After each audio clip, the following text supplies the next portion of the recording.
All right. So, how's it going, everybody? Welcome to the Ascension. Um Tonight, we are continuing our delve within White Plume Mountain in search of the three weapons that we are attempting to recover to bring back to Blasingdale, as we were originally requested a long while back. Um, so we are now heading in there to go take care of all of that. Um, but first, before we get into all of that, we're actually going to go over our news here. We have a couple of things, not a lot. Tyranny is tomorrow, 7:30 Eastern. Has some scheduling issues that prevented us from starting on time today. So we hope you understand, and we're very thankful that you're here. Um, Wednesday Amongst the Giants is a go. Session 2 is going to be a lot of fun. I hope you guys will tune in for that. We should have a pretty good turnout. Everybody's pretty excited to get back into it. So hopefully, like I said, we will see you there. Then we have Alliance. Our next Alliance game, I mistakenly had said that it was going to be the 5th of May. Instead, it's actually the 12th. They're going to have 3 weeks, 2 weeks off. And then the next game is on the 12th.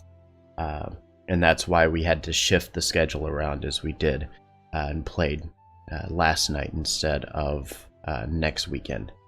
And our next Empire game is going to be on the 2nd. That's still good. Everything's still on schedule for that. I believe that was the date. I'll just double check it while I'm sitting right here looking at my screen. Yes, the 2nd is the next Empire game. So, with that being said, our next, I'm looking to make sure, I think that's pretty much everything. Going to wait and chat and make sure everybody's ready to go, and then once we're ready, we will kick off the game and get everything going. Thank you for being here. Stick it out with us, and we will get up and going in just a second.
Alright, so looks like we're pretty much ready to go.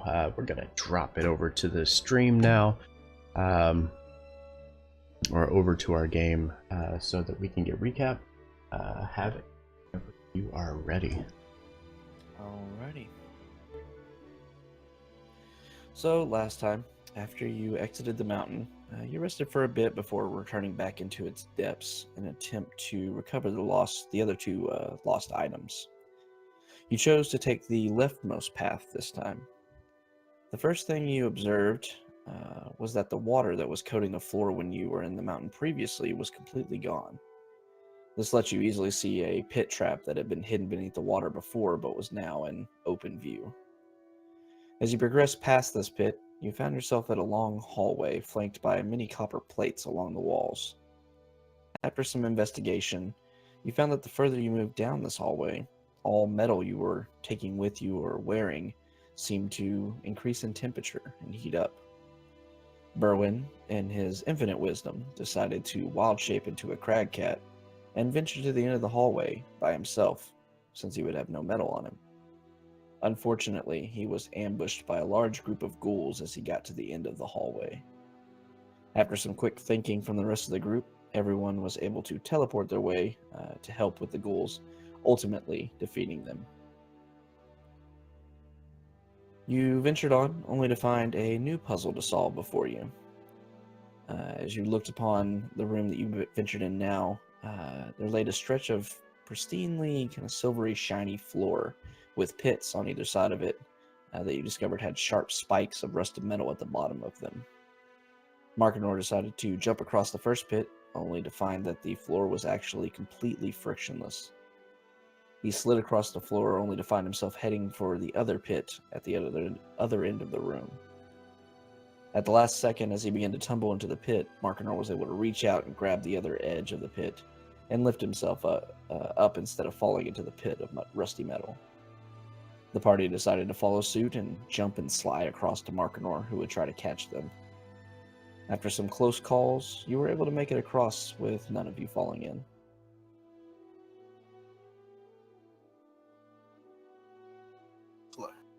Alright, just doing a recap. No worries.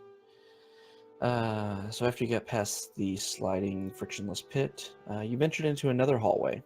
You found two doors, one to the north and one to the south. You decided to investigate the north one first. As you opened the door, you were met with a very strange sight. A small river seemed to be floating in the air, entering from a hole to the right of the room and flowing over to the left part of the room and out another hole. You also saw several canoes in the room that seemed purposed for traveling on this floating river. After some deliberation, you decided not to venture down the river and instead check the other door in the hallway you had just left. As you entered the room beyond the southern door, you were met by a magnificent sight of a layered chamber of different settings stepping its way down into a very deep part of the room. You saw two aquariums along with two dry settings, all containing monsters that fit these settings. After some deliberation, you all decided that breaking the barriers between the settings was the best idea, and allowing the creatures to fight and feed off of each other. You ended up flooding the bottom room that seemed to have the door exiting the area, so you had to wait for a bit after the creatures finished each other off for the water to drain before going through the door. As you finally made it into the room that was blocked by water, you found a halfling in a very beautifully, ornately decorated room. He claimed to be a prisoner of this room by the wizard Carapace. After a quick detect magic, you were able to see that the halfling was actually not what he seemed. Knowing he was found out, Kesnif the Oni morphed into his true form and attacked. You were able to fight with not much difficulty and defeat him. You then searched the room and found the mystical greatsword, Black Razor, that Kesnif had been charged to guard, along with a few more interesting items. And as you've inspected these and possibly taken a rest up to this point, this is where we're going to start for the day.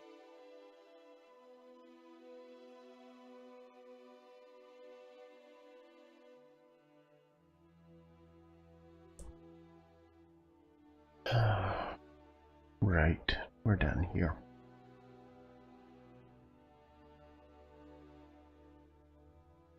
Okay, so everybody's here, right? I believe so.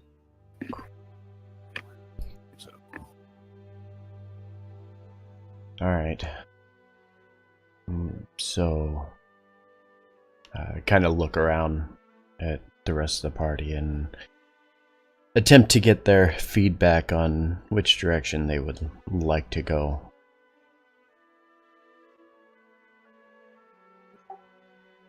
I know if we go back the way we came, we have to deal with those traps again.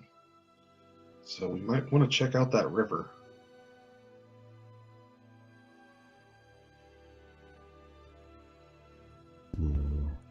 Take a short rest. Yeah. Last session, yeah. I feel like I'm. It's been a while. Yeah, y'all took Yes. a long rest before you entered, and then if I remember correctly, you short rested while you were waiting for the water to drain. Yes. So Kaylin thinks we should use the river. What do you guys think? Oh, Berwin's a wolf, so arf arf. The river seems reasonable to me. Very well. Berwin, whenever you're ready, we will head to the river.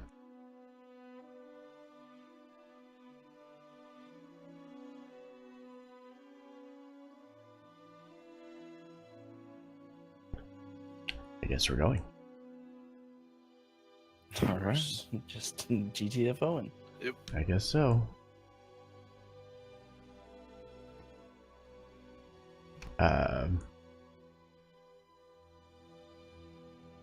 So is that where everybody went? No, everybody's here now. Cool. So it looks like we're just heading right back to this canoe room. I guess so. Let me get everything opened up, and I'll give y'all the description of this room just to remind you.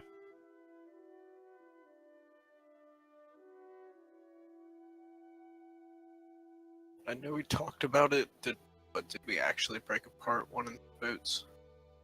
No, not yet.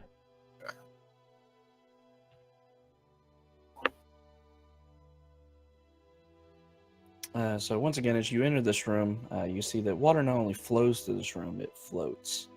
Entering a hole in the western wall, 2 feet off the floor, is a stream seemingly suspended in midair. It flows out of another hole near the northeast corner. The water is about 3 feet deep. You can see a few blind cavefish even being carried along the brisk current. On either side of the door are a total of 6 kayaks, each able to carry 2 riders, but there are no paddles to be found. So I actually told y'all wrong before. It's going left to right. Yeah, left to right, not right to left. Yeah. Weirdly freaking.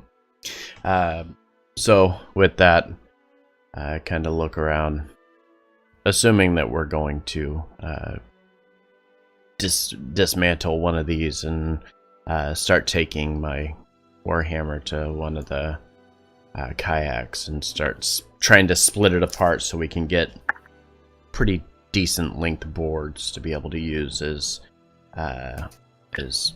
paddles. Okay. And then once we get that, look back at the party and say, well, we at least have this. Now we need to figure out who's going with who. I guess I should probably go back to Berwin.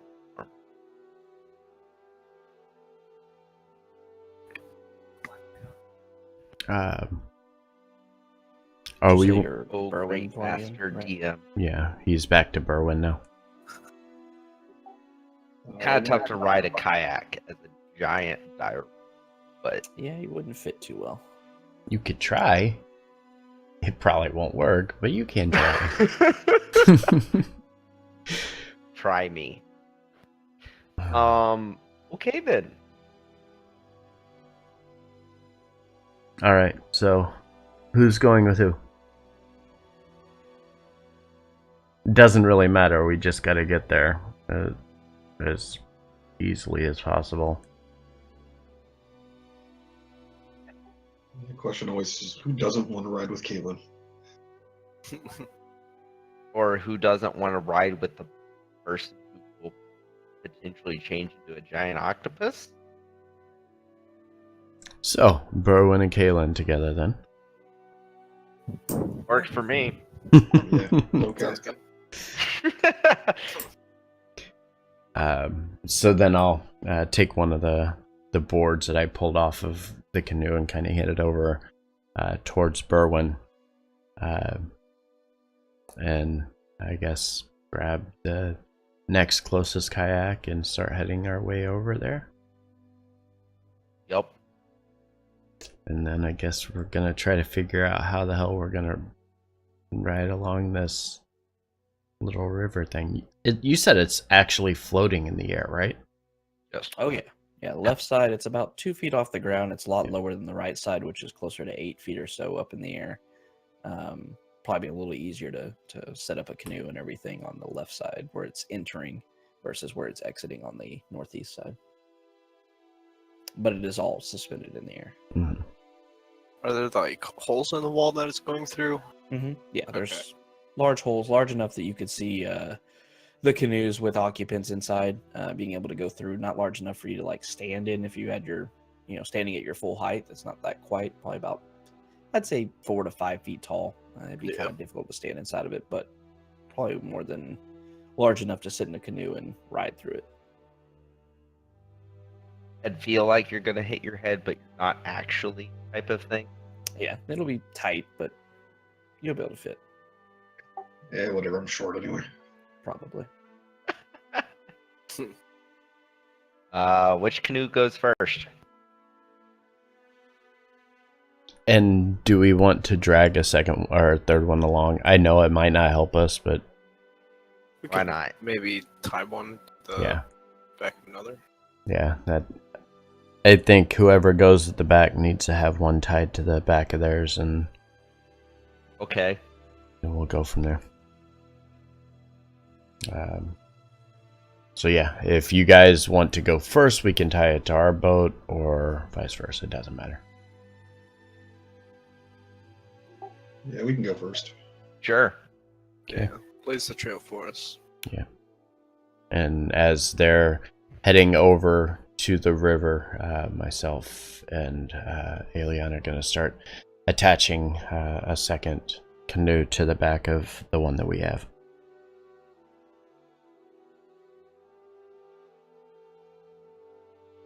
Okay.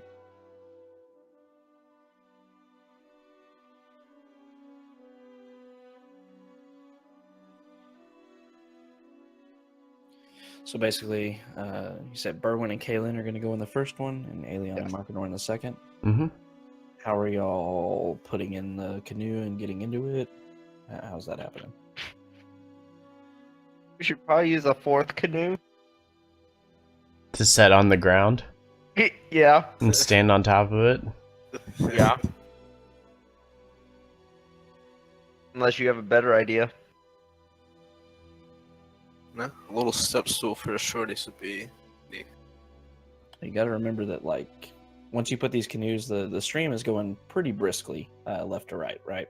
So once you Yeah. put a canoe in, it's going to start pulling it, trying to take it along the stream. So it would be kind of difficult without somebody holding onto the canoe. It wouldn't take much effort to do so, but once your feet leave the ground, you obviously can't be holding the canoe in place anymore. Or, and I kind of reach down to this broken canoe again and pull up 2 more boards and say, everybody grabs their own. But they're 2-person kayak canoe thing. Can you explain to me how it's easier to put 2 people inside of a canoe than it is just one? In this situation, and then kind of point back at this river that's floating from 2 foot on the off the ground to 8 foot off the ground. Yes. Start. One person holds it. Yep. One person gets in. and then the other person gets in, and you go. You can't do that if it's hovering in the air, and there's no way for you to get in securely before taking off. Jump. I don't know. Okay, so it's not like a roaring river, right? It's just like a He said it's moving pretty quickly. Moving It's briskly. It's not rushing, super fast, but there's enough of a current that is going to. It's be gonna pulling pull on the you, canoes. Yeah, it's going to be moving you in the from left to right. So but probably not fast enough that if you had one foot in, you couldn't get your other foot in and sit down by the time you reach the other wall. you can try. Yeah, it'll be a little awkward, but you'd probably be able to do it. With the help of a step stool from the fourth canoe. I mean, it's only, it's 2 feet off. So actually, the top of the stream on the left side is sitting 5 feet in the air. So yeah, you'll need something a little bit since y'all are all short elves. and it's Wow. Hey, and it's like it's just like a sheet of water that's floating. Think of Right. it more like a cylinder of water. That's what I envisioned it as, and that's why Yeah. I'm okay. Yeah, it's basically the water is probably 3 by 3 feet in it's doable. height and width. So it's a floating barrel of water essentially. Markinor, hearing Berwin sound so confident, is going to lean back against the canoe and watch to see how this is going to happen. You see, the thing is, though, once we get in, we're gone. I'm waiting. So, yeah.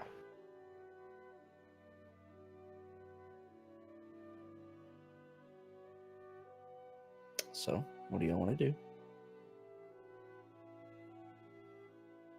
I'm waiting on the lead boat to take off Okay.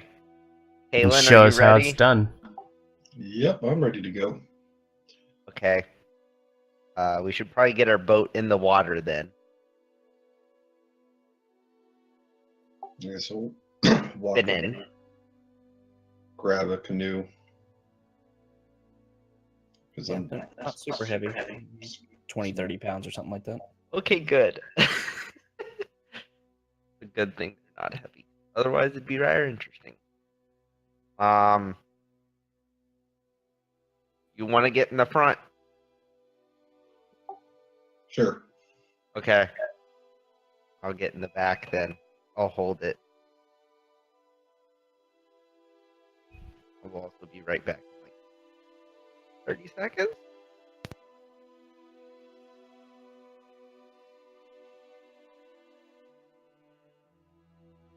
All right, so y'all are just gonna try to simultaneously jump off of the floor and get into the canoe as it starts moving. No. Berlin's holding it, and I'm jumping in first. Yeah. Okay.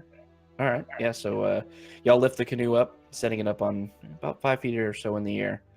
2 comfortable seats are within it. You set it up on top of the stream. The water kind of laps against it. You feel it, somewhat brisk trying to pull it, but even just one person without a check can hold it in place without too much difficulty. Okay, cool. I'll hold it while she climbs in. Okay. Yeah. Kalen's able to launch up a little bit. You notice as you're starting to climb into it that the canoe starts to tip towards you, but you're able to quickly move back against it. It seems like these are somewhat easy to tip over. Something kind of make a mental note of. And bro, when you're able to easily see this, you all are. They're not super great at keeping themselves aloft, so you got to be kind of careful when getting in and out of them. They're more canoe-like than kayak. Got it. Yes. I'll climb in. All right. So you're gonna climb in and just kind of push stuff off the floor and quickly jump into the canoe. Yes. All right. Give me an acrobatics check as you do so. Yeah, while he does that, I'm going to try and like counter the way he's going in so I can keep the canoe from straight tipping. Okay, do your acrobatics check with advantage. Nice. So, Berwin, as you move forward, kind of launching yourself up above this canoe, you quickly put your feet down. You feel the canoe beginning to tip your way as you put weight onto it, but Kaylin leans out to the left side, away from you to counteract it, and the canoe stays stable, and you're able to hop into it.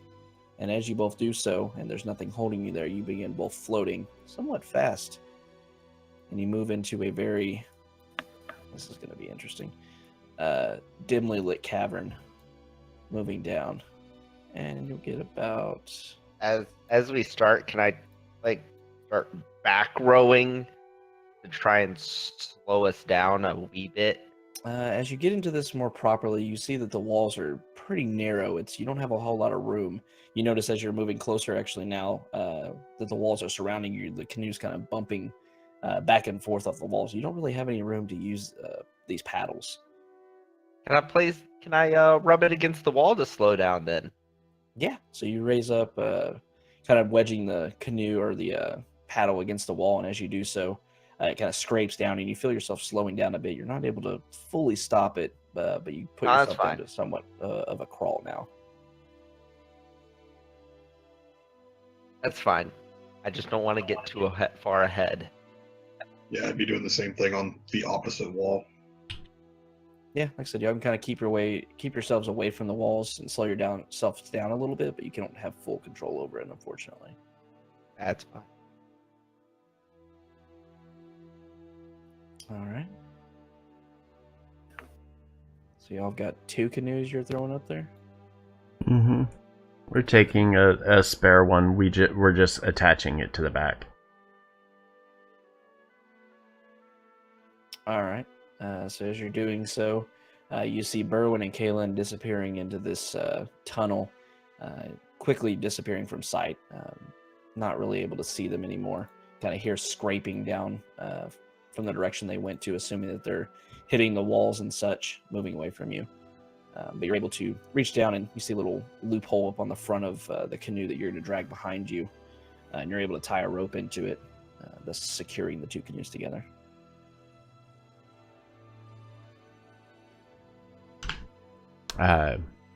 Alien is just /ME. Okay. So yeah, as we do, I'll be the one to. I'm gonna, because they're not gonna be tied directly against each other. They're gonna have a bit of slack in the rope. I'm gonna leave the other one on the ground and lift the first one up into the water and prepare to get Alien inside. Okay, so yeah, once again, not very heavy and plenty of slack on the ropes. You're able to lift it up and put it into the water. I'll hop in. Okay, Alien hops up, once again seeing the boat kind of tipping, but you were ready for it after seeing Kaylin. So you're able to stay into it and not tip the boat over. Okay, and then with that, gonna do a countdown and say on the count of 3. 1, 2, and then on 3, I'm gonna jump up and place myself inside the canoe. With Alien helping me and making sure it doesn't tip. Yeah. All right, give me an acrobatics check. Okay. This should be fun.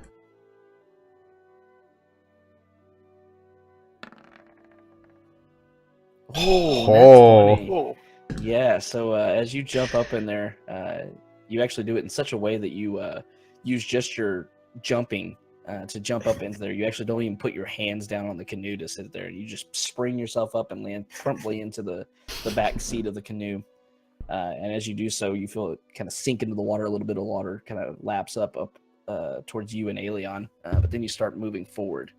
As you do so, you get to about here, and you both turn around as you hear a scraping sound, as you notice the other canoe that wasn't in the water, but is also attached to your canoe, is now dragging across the floor. I'm going to as it's dragging, quickly try to pull the rope and use that to kind of lift the canoe up to the water behind us. So as you do so, you feel and see the canoe beginning to drag towards you, but then you see the back end of the boat beginning to slide towards the other canoe, and both of you tumble out onto the floor as the canoe falls off the stream, tied down by the other boat. Well, Okay. I guess we'll try that again. This time without the second boat. yeah. And kind of pull the other one out of the water and take the rope off, put it back in my pack, and then we'll just come back down and do the same thing again. Just sans other boat. Okay. At least the other two didn't see that. There was Right. no logical way for that to work, unfortunately. Mhm. So it was a good idea, but no. Actually, there would be. You hop in the back boat. If that had happened, Yeah. if put both of them into the water, then that would have worked. But dragging the boat across the floor, not so Mhm. much. So yeah, you're able to do the same thing. Aelion hops in without needing a check as you hold it in place, Marganor. And climbing back in, so another roll, I guess. Yeah, No, you can do it lean with steady. advantage. Okay.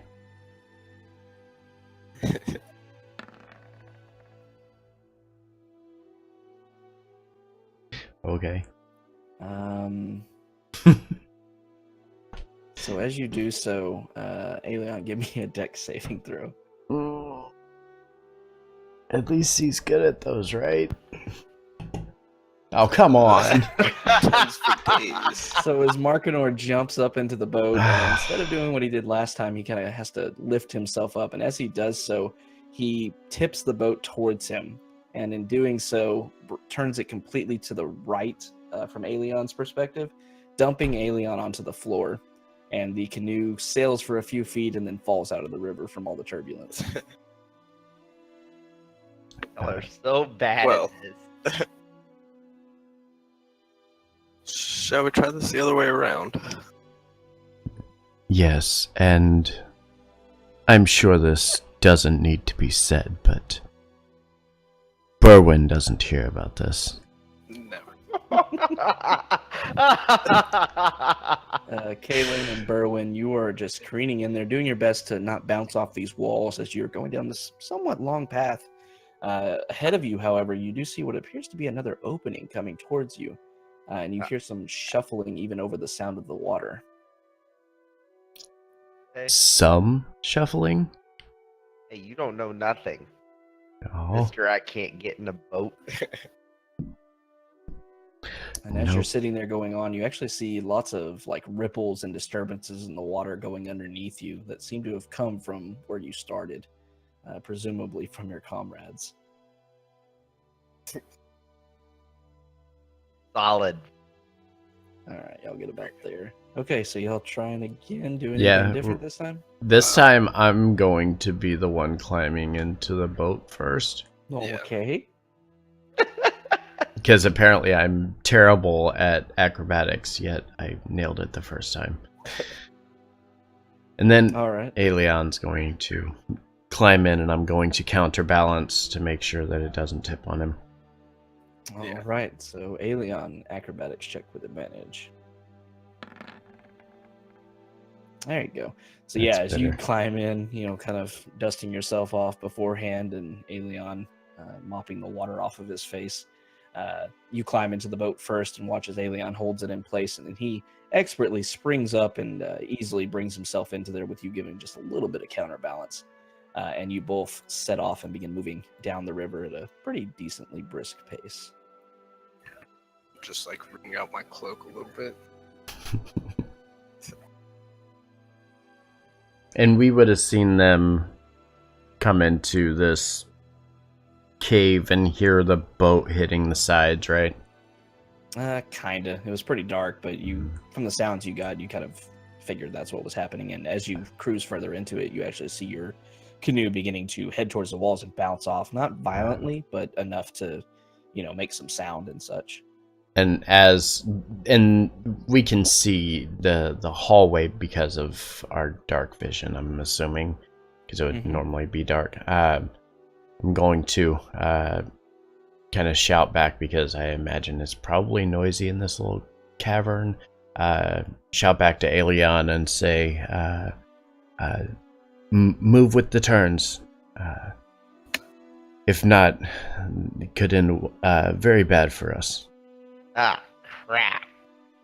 So as you two go down there, you start bouncing off, but you start moving to the turns, kind of gauging your way down it. You see that it's pretty self-contained, the pathway you're going down, so you're able to just float along and such, only hitting every once in a while. You kind of reach your hands out to slow and turn yourself and guide yourself a little better.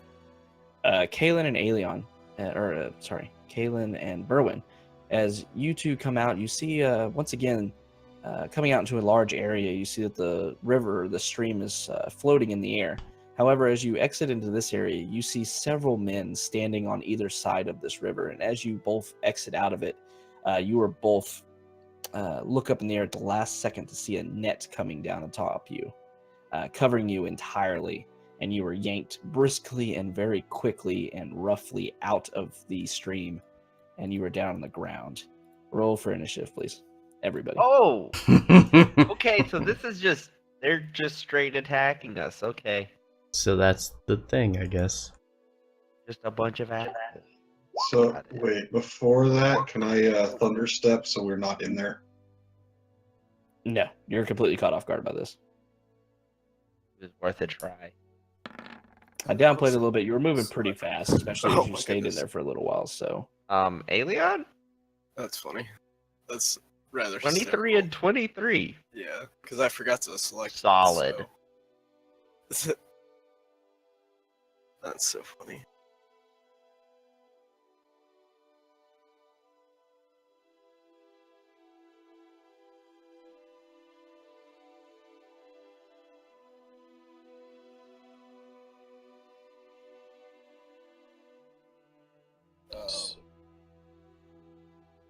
Never mind. I thought I lost internet for a second. Nope. Because like everything just stopped. all right. So right, as here we go. This is gonna be irritating. There we go. So as this is going on, Markinor and Aelion, you were just floating along. So you're gonna float about 15 feet per your turn. Just on Aelion's turn for right now. Okay. So y'all are floating down the lazy river. However, combat has definitely started for Kaelin and Berwin, who are completely ambushed by these guys in somewhat heavier armor. You see one guy kind of shouting orders and pointing a very large greatsword at you two, saying, "Get them!" And with that, this man at the back points a heavy crossbow at Kaelin and takes a shot. And he misses pretty badly. And Kaelin, now it is your turn. Okay, since I don't like where I'm at, we're under a net, correct? Yes, you were under a net. Fuck that. I'm gonna grab Berwin, tell him to hold on, and I'm gonna use the thunderstep I have in the Ring of Spell Storing to move us over to this corner. Okay. So it'll do damage to anything within 10 feet of my last position. Except Yeah, for if you can just cast that for me. So I can seize it. No. Please? Okay. Whoops. Things that aren't helpful. yeah, I clicked the wrong button. Oh my Yeah, goodness. just fix your spell slot manually. Unfortunately, yeah, I saw what you were going for with it, though. That's not the spell slot that was the issue. That's just for me to remember what I have in the ring. Oh, okay, I got you. Oh, that's clever. You were here, so 5, 10. So you're gonna hit this guy, and this guy. Just see the lines in darkness. All right, so The two littler guys are going to fail and take, Jesus, 21 damage. The other guy is going to succeed, though. Shout back to Aelion. Boy, I sure do hope nothing bad happened to to Berwin. Boom! Yeah, I'm pretty sure you're gonna hear 300. 300 feet down a tunnel. Please don't lose your hearing. There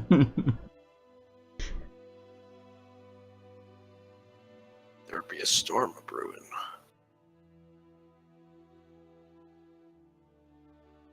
Alrighty. That's it for me. Okay, so as Kaylin sees this net coming over and is quickly yanked out of the boat kind of skitters to the side away from you, and you land with a rough thud against the ground. You see these men closing in with great swords and crossbows out. Kaylin quickly reaches over and grabs hold of Berwin's arm, slamming her foot, even from her kind of prone position, down on the ground. And as she does so, a thunderous clap echoes around this tiny room, and you both are teleported up to the top left of it. As you regain your bearings and begin looking around, you see three of them that were immediately around the area are kind of recovering from this thunderous boom. And Berwin, you are next. Hmm.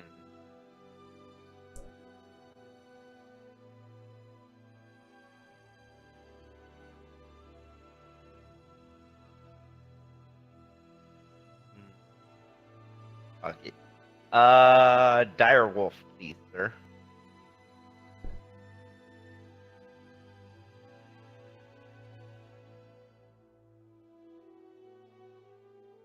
You have to fix your health. Oh yeah. Wonder what I'm gonna do. All right, you are a dire wolf. And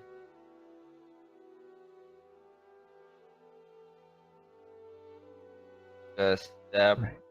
Did I use? right any of those? here. And hold my action in case any of them come close enough within melee. Okay. All right, so Okay. Berwin bends over, and as he begins moving down, his hands outstretched in front of him, almost like he's falling down to do a push-up. His body melds and shapes itself, and hair grows everywhere, and the very familiar form of his direwolf form comes into existence. Next, this one that was hit by your thunder step is going to take one step forward, kind of moving somewhat underneath this stream that's floating, about 5 feet off the ground, kind of leaning underneath it, and fires a heavy crossbow at you, Berwin. And he's going to hit for 3 piercing damage with a 20. Yeah, that hits. 3? Yeah, whole 3 Okay. piercing damage. Dang. Yeah, crossbow twang flies across, and the bolt catches you on the side, not really sticking into you, but cutting a little bit of a gash through you. Did not feel good. This guy down here is going to do much of the same. He's going to reach up and raise his crossbow at you and fire away, and he's going to roll a 19. Yep. And is going to fire it off. This one does hit you and sink into your shoulder for a total of 9 piercing damage. We'll say y'all float it down a little bit further just to liven things up. But still completely oblivious to what's going on.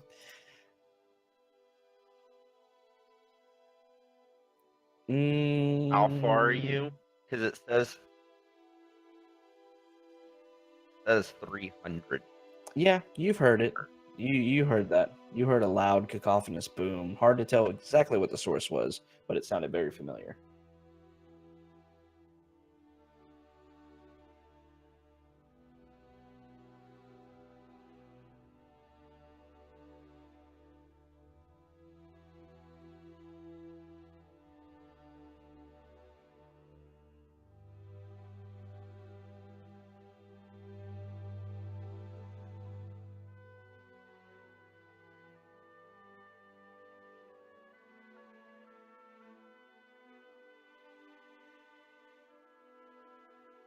You could basically hold everything you would do on your turn, so you could move and attack and all that.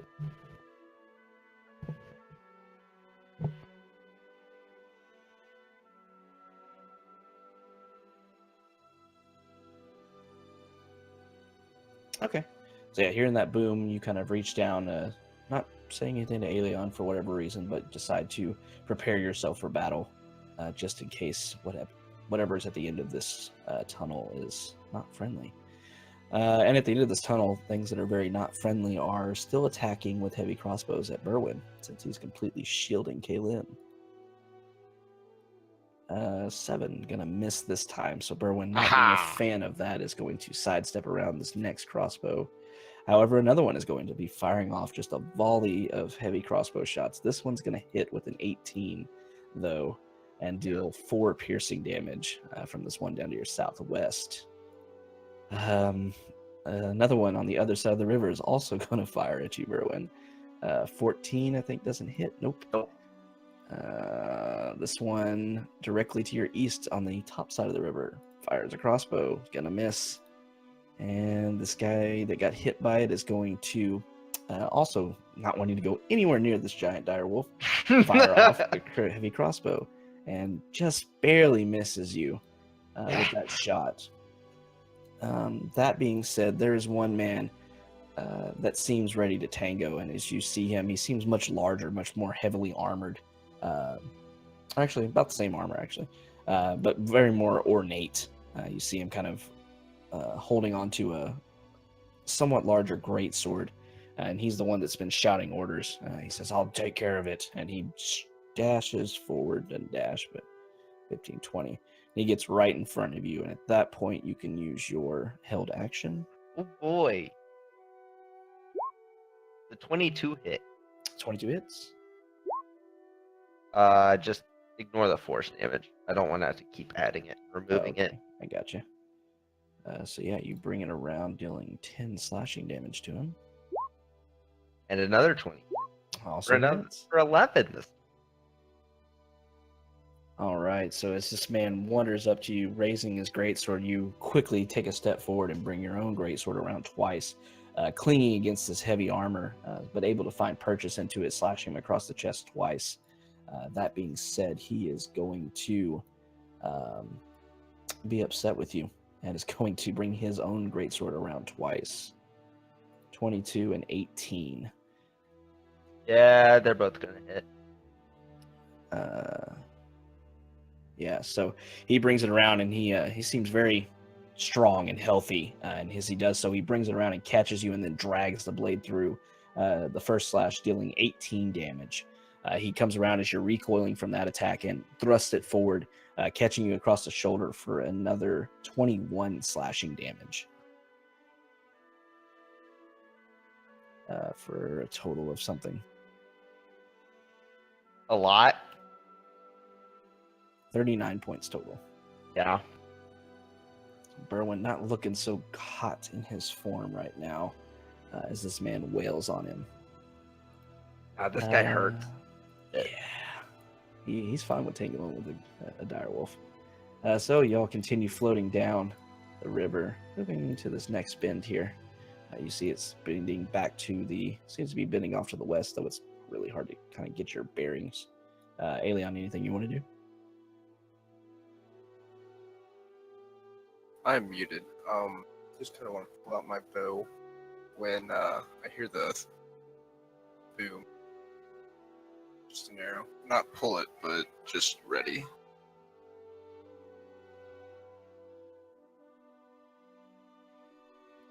That's so hard. That's There we go. Yeah. All right. So I'm gonna move you a little further because that seems too slow. All right. So, yeah, you hear the boom as well. Seeing Markinor getting ready.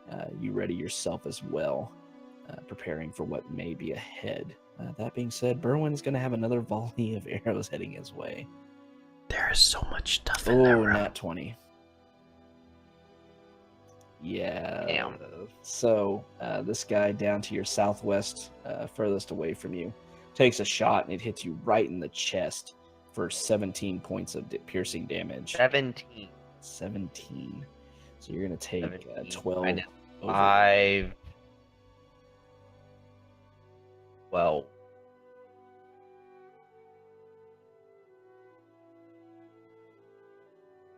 Two. There we go. So yeah, this arrow comes, this crossbow bolt rather, comes flying in, hitting you right in the chest, and you feel your form just fading completely, losing your concentration on it. And you see this arrow protruding out of your shoulder, doing massive damage to you, even in your druid form. And Kaylin.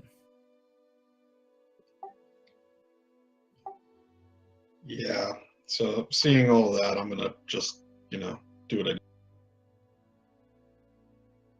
Fireball. Hey. Fireball. And a fireball. Where are you aiming that sucker? How did you know? It's gonna be there, and it'll hit everybody but the bottom two. Yeah, right there. Okay, so it hits this guy too? Yep, sweet. All right, so 1, 2, 3, 4, 5, 6, plus him. All right, dex saves. DC 17, right? Correct. Starting from top, so he saves. Top left definitely fails with a nat 1. Top right, another nat 1 fails. Middle right fails. Bottom left fails. Bottom right fails. And the big dude succeeds with a 17. Dang it. All right, 27 to everybody except the top dude.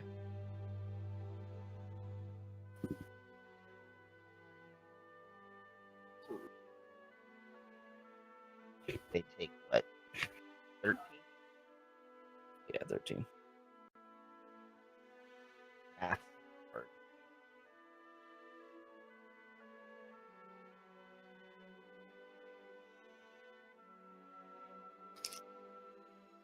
Beefy. All right, so as Kaylin raises her hand and sends this little spark of fire flying across the room, it passes right below the stream floating in the room and lands on the floor, and a huge fireball explosion emanates out from its pinpoint. Almost everyone is unable to really dive away. Everyone stands back up after the explosion, but this guy and this one look very beat up. The rest of them are looking like they can keep fighting for a little longer. Anything else? That's it. Berwin. I'm thinking. You mean you didn't have enough time with all of those saves? Shut up. What else to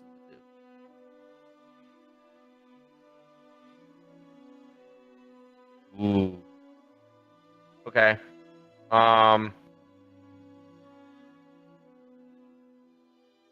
With my action,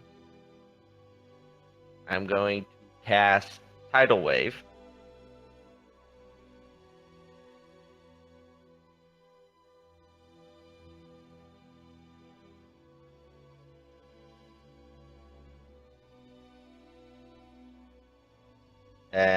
Right here, and it's gonna go 30 feet that way, so it's gonna hit all 5 of them. So all these other guys, but not the big dude? Correct. All right, go ahead and cast that for me.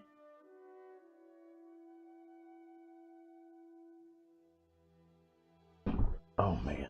Wow, that damage roll though.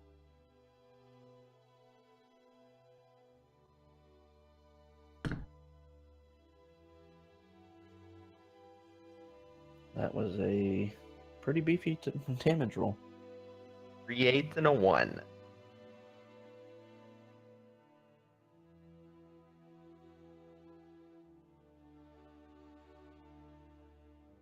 All right, so dex saving Oh, throws. It They did make fail, that, they're didn't I? prone. All right, starting from the top.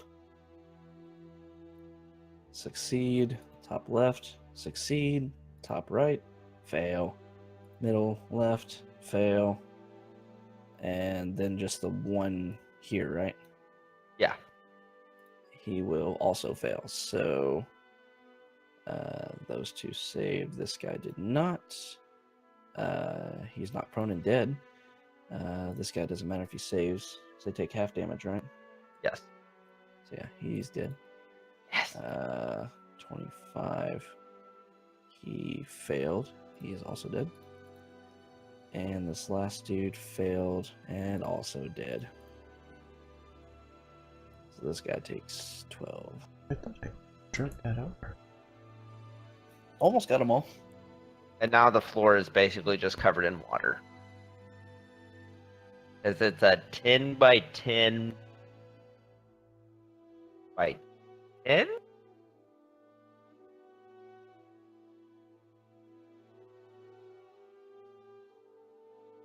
Yeah, initially, like this big wave of water flies down and then it all dissipates around the Yeah. area.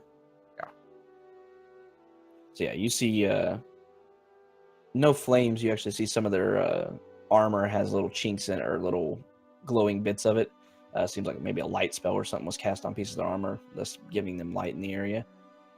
None of that is extinguished, but 4 of the guys do go down as this water crashes across them and then dissipates on the floor. You do see that the water did go over this stream, but the stream still hangs in the air as the tidal wave dissipates. Anything else? I want to get rid of some of those spells in there, so I think I'm gonna try to cast them. Oh. No, I'm done. You're done. Alrighty. So yeah, increasing the kill count. This guy's dead. This guy is not, though. Sees you casting spells and is going to fire another heavy crossbow at you. And it's going to miss pretty badly. Not quite a nut 1, though. Alright, and y'all move down slightly further. Are y'all doing more of the same? Yeah. Holding actions and being ready? Kind of helping the boat shift as we move through the water. Okay. This man's dead. This man's dead. This man is not. Firing crossbow. Gonna miss. This man's alive. Firing a crossbow. Ooh, another nat 20. Really? And is going to... Ooh, that is unfortunate. He is going to fire it off and is going to roll absolute max damage for 20 piercing damage as it hits you in the chest, Berwin. God. And the bad news just continues, unfortunately, as the man in front of you raises his greatsword once again and brings it around twice at you. 18 and 12, so only one hits. He brings Hey, I the won't greatsword- die. Yeah, he won't die. He brings the greatsword around, dealing 19 slashing damage to you. You're able to sidestep around, kind of staggering away from the hit of his second attack. However, as you're watching him attack you, you see him kind of flexing, and you see some of the cuts that you had put into him with your greatsword beginning to mend themselves as he uses his second wind.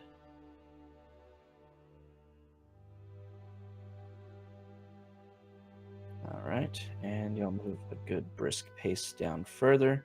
You're definitely picking up the sounds of battle at this point. You think that you could start to see it. In one more turn, you're going to be in the room with them.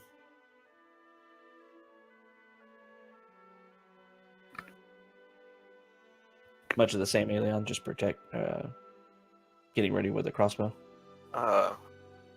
Yeah, longbow, but semantics. Oh yeah, whatever. A bow. A bow. Okay. Well, still seeing Berwin standing is going to load, using his bonus action last turn, is going to fire off another crossbow shot at Berwin. 16 this time. Does that hit you? Oh, it does. All right, he fires it off, only doing 5 piercing this time. It matches my... It meets or beats.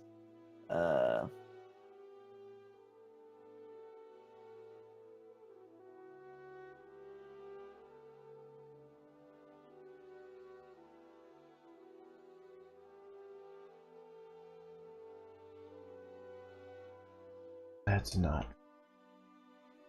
No. Okay. So yeah, it catches you for 5 if you didn't hear me. Kaylin. All right, I'm gonna cast Blight on the guy right in front of Berwin. Okay.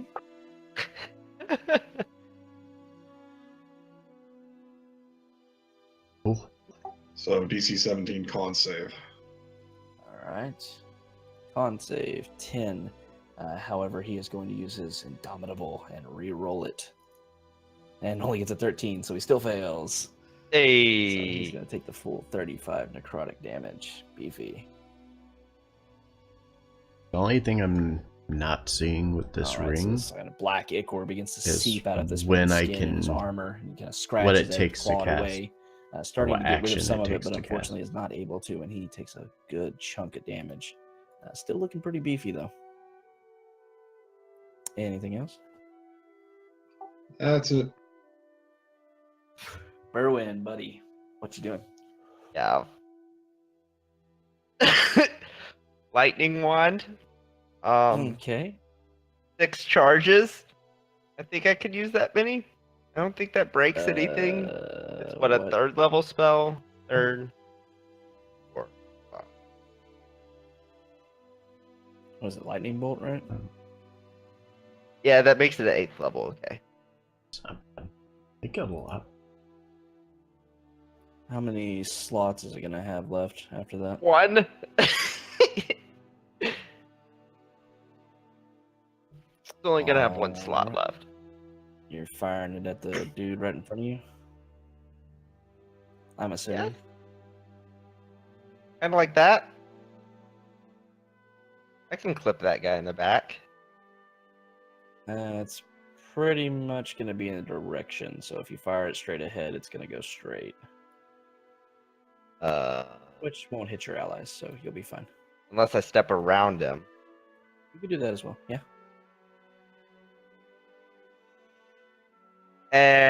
Where is? There. 8. Wait, what? Holy! Huh. Oh my god. A lot of ones. That's so Lot of many ones. ones. Wow. That's also a lot of 2s. That's 8d6, 14. All right. Well, it's 1, gonna 2, make its 3, dex save. 4, And he's 5. gonna roll a 16, so he is going to make it. 6 Ow. 1s. That is unfortunate.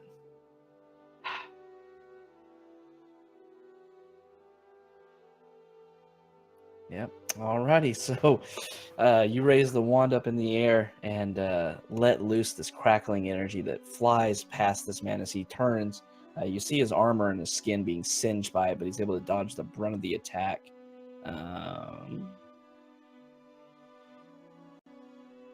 That's what I was hoping for. Yeah. Only taking 14 damage.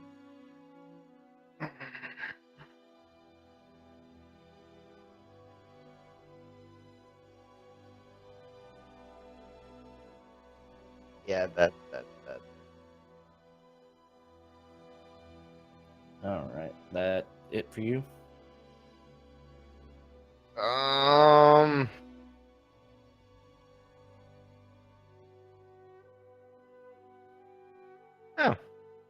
Not that that's gonna help. No, that's. All right. So as you fire off this bolt, you see that you didn't really catch him, and you're kind of winded by the fact that you didn't do as much damage to him as you thought. But you see him kind of beginning to breathe a little heavier now. It almost seems like you've maybe weakened, taken the wind out of his sails, maybe weakened his attacks a little bit.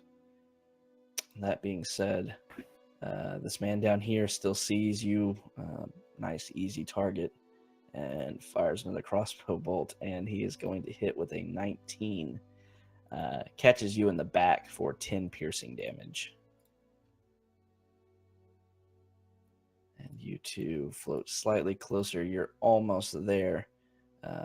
You see men taking shots. You see a crackling of lightning energy flying across the room in front of you, with Berwin locked in a magic and melee fight with a man right in front of him that looks set to kill him. I'm assuming, once again, holding your action. Rendus, thank you for the While through I'm using viewer the bow, host. can I Shoot it. Yeah. And I'm actually probably gonna stand up and using the ring of spell storing, I would actually like to cast 3 replicas of myself standing on the edges of the boat before we get closer, because I want to be able to jump off and they're going to mimic what I do. Okay, so if you stand up, you're going to hit your head first and foremost. I'm not that big. Yeah, I'm mostly just referring to getting ready to jump out of the boat. But yeah. All right. Okay. You can prepare yourself for that, and we'll say that you're casting a spell as you're getting closer, because this canoe's not big enough to have people standing on the edges of it. So Okay. You're preparing to use the ring of storing. We'll say you can do that plus your action. Okay. Coming into it, it's just not going to work the way you described it right now. Yeah, right. Alrighty. So continuing on, as the other two are about to enter into the fray, Berwin is going to have another crossbow bolt fly towards him. That's funny. He's going to roll a 20 and hit you, but it only glances across your cheek for 1 piercing damage. What? This man is going to see if he sees something. 17. About time somebody so else rolled a 1. Yeah. So as Markinor and Aelion are moving into the room, you see the man closest to you that's still standing right here turn towards you, and it looked like he had a crossbow ready to fire off at Berwin, but instead turns around and fires it off at Markinor. Okay. And he's gonna miss off of your shield as you raise it up and block the shot. That being said, this man in front of Berwin is going to swing away at him once again. 14 and 12 is going to miss both of his attacks. I'm still standing, sucker! Still standing somehow. All right, and as this goes on, before the end of this turn order, Aelion, you had a held action with your bow, so you can fire off a shot at somebody. Okay. I see this guy swinging at Aelion, at Berwin. Smart. And I'll shoot at him. Okay. Both of those are going to miss, unfortunately. Okay. Well, And then we hit your turn as you both move into the room, passing right by this dude that just fired a crossbow bolt off at Markinor. Mm-hmm. Going to hop off the boat over this dead body.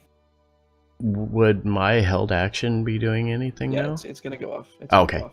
I was just making sure I wasn't. Yeah, I got And you. then I'll just shoot 2 more shots at the same guy.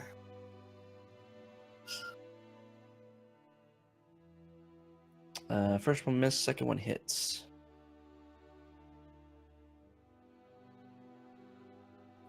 Definitely your favorite enemy. Oh, But you ignore don't the have- top 5. So you don't have a hunter's mark on him, though. So 8. Although I probably should have, but I'll put my bow and pull out my sword. So,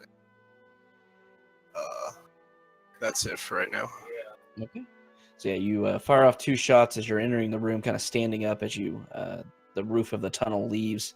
You fire off 2 shots, miss, but then kind of jump out very quickly out of the boat. And as you're flying through the air, you fire off 1 shot, and as you land and kind of tumble, you fire off a second one.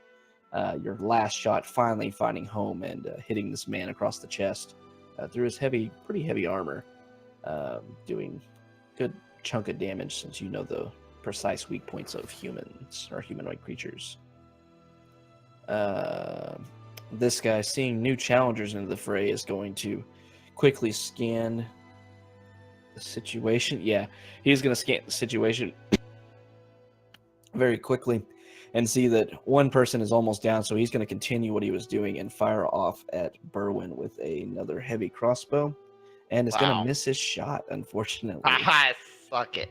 And Kaylin. All right, since the big bad's still my biggest target, and he's been trying to kill Berwin this whole time, I'm gonna chuck a couple Eldritch Blast at him. Okay. Hit. Miss.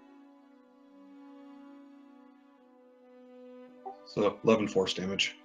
Okay. Anything else? That's it. All right, so Kaylin raises her hand and fires off 2 bolts of force energy. One sails wide as he kind of ducks underneath it, but the other one catches him right in the chest as he ducks, dealing a good amount of damage to him. He's starting to look pretty winded, but he's definitely still standing. Berwin. Action. I'm gonna cast poison spray right in his face. Okay. In the face. He initially starts to dodge out of the way and doesn't seem like he's going to make it in time, but he's going to try re-rolling. And he's going to roll 15 twice, so he's not going to save. 10 poison damage. All right. Yeah, you catch him in the face as you squirt out this poisonous liquid, and it covers his eyes. He kind of yells out in pain as he begins to wipe it away. Still able to see and such, but definitely taking some damage from it. And that's it. All right, let's see what this guy thinks he's going to do. He's not as smart as the other guy, so he's going to turn towards the new threat, Aelion, and take a shot with a heavy cross. Wait, no. He sees Aelion. Wait, which one is it? Yeah. Aelion pulling out swords, so he drops his heavy crossbow to the ground and pulls out a great sword and charges at you, Aelion, and swings it twice at you. 15 and a 21. One hits. All right, so he brings it around. First time you're able to agilely sidestep around, but you misjudge the speed of this guy, and he brings it around the second time, doing 15 slashing damage. And you hear him turning towards the man still fighting Berwin up to the northwest, and he yells, "Sir, I'll back you up as soon as I take care of this one." And it seems like the words have kind of not necessarily inspired, but have reaffirmed that this man still has allies, even though he's starting to get his ass kicked. Markinor, as you enter into the room, you stand up as soon as the top of the ceiling or the top of the tunnel goes away and gives you room to stand up. And as you do so, your ring on your finger begins to glow, and 2 other versions of yourself appear as you kind of start jumping out of the boat, thus creating the illusion that there are 3 of you. It should be 3 of the duplicates. You think? Let me check. I don't remember. I have it on my character sheet. What am I doing? Here, I'll send it. Yeah, 3. So Yeah, 4 3 people total. duplicates. Yep. Yeah, there you go. Okay. And then seeing the action ahead, I kind of disregard the guy to the north and immediately charge in. I'm going to jump off and make my way over and come in with an overhead shot to hit this guy in front of me. All right, so as you jump out, you are right next to this dude. Oops, sorry. So he is going to swing at you. Okay. But he's not entirely sure which one it is. So yeah. So he's going to swing with his great sword twice, and nat 20 and a 15. So he doesn't know which one's me? No, he doesn't. So he's got to roll a d20 to even hit you with that first attack. He has to roll a 6 or higher. Yep. I must roll a 6 or higher if I'm trying to make it seem like he's gonna hit me, but he hits the thing. You roll a d20 then. Yeah. Okay. Yeah, that makes sense. All right, so yeah, you'll redirect it. His attack comes in and cleaves right through one of your illusions, taking it out easily in one shot, but definitely saving you from a pretty hefty blow from his greatsword. Okay. Now you're able to go.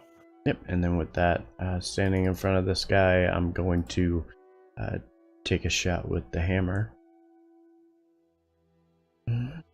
20. Hits. For 6 bludgeoning damage. And going to use a Count of War Priest to do the same again. Okay. I'm going to use Channel Divinity and Guided Strike, so add 10 to that. Okay. 21 will hit. For 13 bludgeoning damage. And the other 2 remaining copies of me surround the guy, putting one up here to his north and one to his east.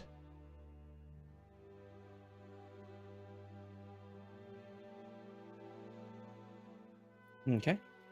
And that'll be my turn. Alrighty. So as you swing the hammer around twice, you catch him pretty hard. He's looking very winded for being someone you just freshly saw, but he is not looking hot. That being said, this man, seeing his comrade run up to Aelion, is also going to do the same and swing his greatsword twice at Aelion. 17 and 17. Both of those hit. Alright, he brings it around twice for 16 slashing damage total. Catching you right across the chest. This man that just swung at Markinor is going to charge after him, trying to help his comrade. Is also going to swing his greatsword towards you twice. Okay. Neither attack is going to hit. All right.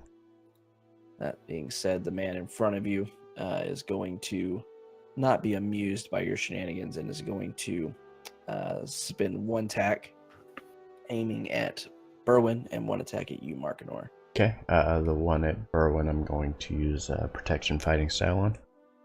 Okay. It's your reaction, right? Yes. Okay. Giving him what? Disadvantage, right? Yeah, he has disadvantage on the attack against him.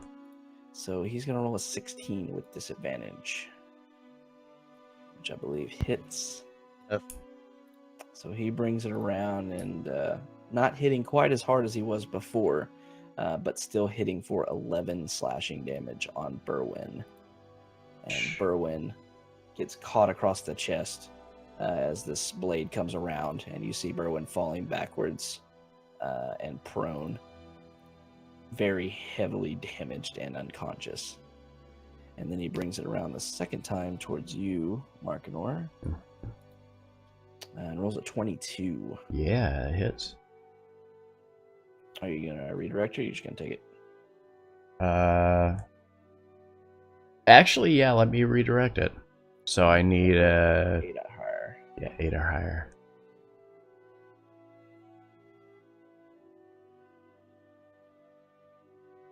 Yeah. So redirects it.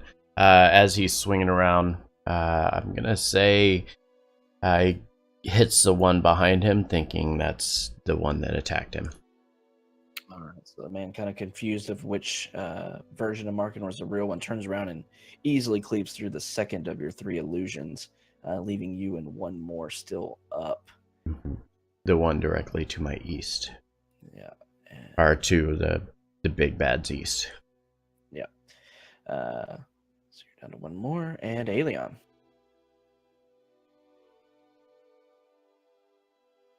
This dude to my left here, the first one who challenged me, is going to hopefully get some stuff. Get The stabbed first a couple attack will times. hit. Sorry, say that again. Just Just the first. the first one, yep.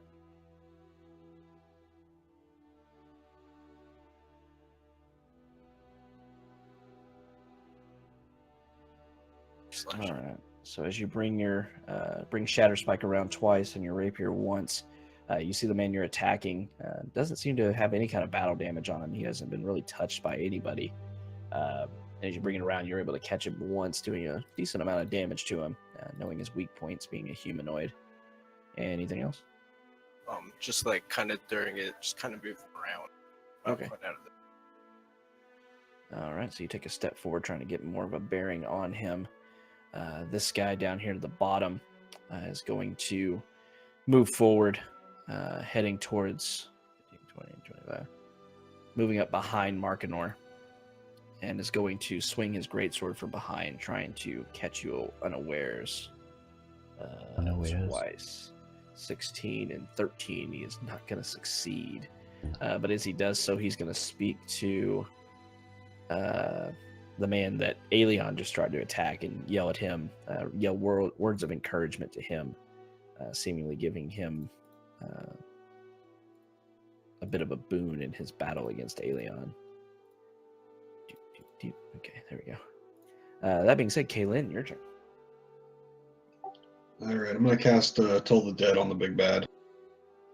All right. DC 17 Wisdom save. He rolled a 12. So 9 That's not necrotic. bad.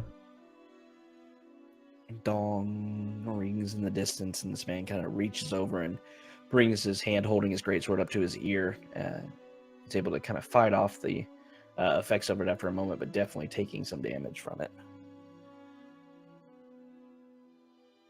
Anything else? Nope, that's it. All right, Berwin, you are unconscious. I need a death saving throw. That's one. It's 10 a success or a fail? It's 10 success. Okay. It says succeeded at the bottom. Oh, sure enough. Hey, it's doing Sure my enough. work for me. Excellent. Hey. All right, so you are able to start to fight off the throes of death that seem to be surrounding you, but you are still down for the count right now. This man down below you, Aelion, is going to fight back with his greatsword once again, swinging it twice. The first, yeah, he's not going to use it. So he's going to bring around, missing you with the first slash. However, the second one, he rolled a 20, and is going to catch you right across the thigh with this greatsword for 15 slashing damage. And Markinor. With my action, I'm actually going to kind of kneel just slightly and reach my left hand back and place it up against Berwin and cast Lay on Hands and heal him for 10 HP. And then for my bonus, I'm going to cast Spiritual Weapon. It's going to be right here. And I'm aiming it, holy shit, to the guy on the left that just ran up to me.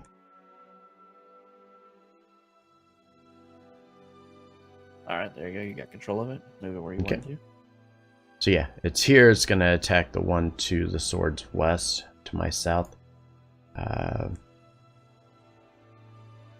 Yeah, definitely hits. For 18 force damage. Okay. And that'll be my turn. All right. So as you reach out and quickly grab hold of Berwin's arm as he's on the ground, you send in radiant healing energy, and you see some of the wounds begin to close up on him. And Berwin gasps a deep breath as his eyes shoot open. You are now conscious, Berwin, but still prone. And then you summon this long sword back behind you, kind of casting your arm behind you, and it swings and deals a good amount of damage, catching this guy completely off guard. However, he also did not look damaged before that, so he's still raring to go. All right. And so's the guy to southeast of Aelion, gonna bring the greatsword around twice. 9 and 22 on the second one. Well, I know one of them. I'll let Yeah. you guess which one. Yeah, he brings it around. He's going to catch you for 8 slashing damage across your other thigh. You're starting to be hamstringed by these guys, taking a good amount of damage from them. And he yells over to the one that just got hit by the longsword with more words of encouragement, trying to beef up his allies. The one directly to the east of Markinor is going to get swung at, or is going to swing at Markinor, rather. 17 and 13 is not even going to get close to hitting off of this heavy armor that Markinor has. That being said, the one to the Markinor's north is going to swing at Markinor twice using some of this inspiration that he's got. I mean, I'll roll it. It's not going to help it. Yeah, even with that, a 15 is not hit, but the 27 on his second attack will hit. Though. Okay, and I'm going to try to redirect it to the other one, the last remaining one. Alien, your mic's open, by the way.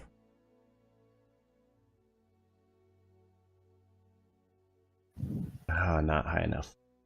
So it's going to end up hitting me. That's fine. Yeah, so he brings it around. The first slash reaches over towards one of the other ones, but it dodges aside, and he brings it around towards you this time, and you are just not able to bring up a shield or anything to block it, and you take... why is that broken? Oh, 1 second.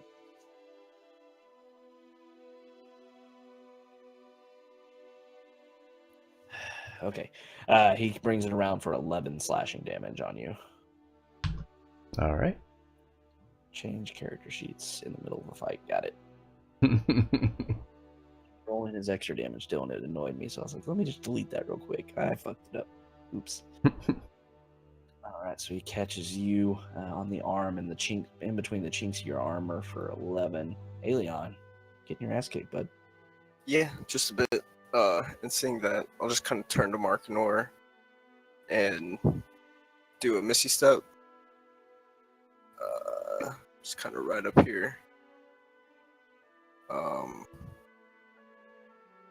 And then turn around and see this big guy, and I will swing at him. It's getting rough for these guys. Man, they're... I'm actually...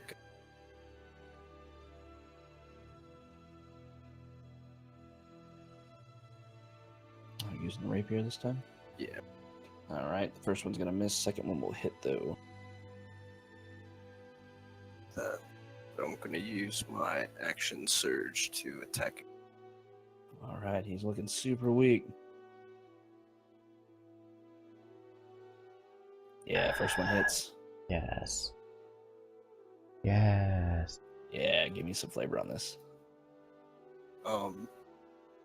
So I just kind of turn towards Markinor and just kind of take a step and just kind of appear next to this guy, catching him completely off guard. Just stab him once through his arm and then, hit off a couple times off of some armor, but finally find his heart with the last strike and just kill him. Alright, so yeah, the rapier finding purchase right through the chink of the armor after being hit a couple times. You break right through the chest piece of his armor, piercing his heart, and he drops to the ground. I kind of drop to my knees. It's a little close there. A little close. Still got some guys to worry about, though, unfortunately. Markinor, especially, as he gets swung at again from the guy from behind. Yo. And he's going to use his inspiration on the first attack. So maybe you'll hit.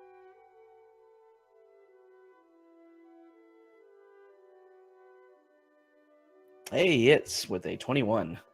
Yep. I think 21 hits. Yeah, it does. Yay. So finally able to hit Markinor once in my life. He brings his greatsword around the second attack. Not even close, only rolling a 7. Brings it around for 12 slashing damage on you. Okay. And Kaylin.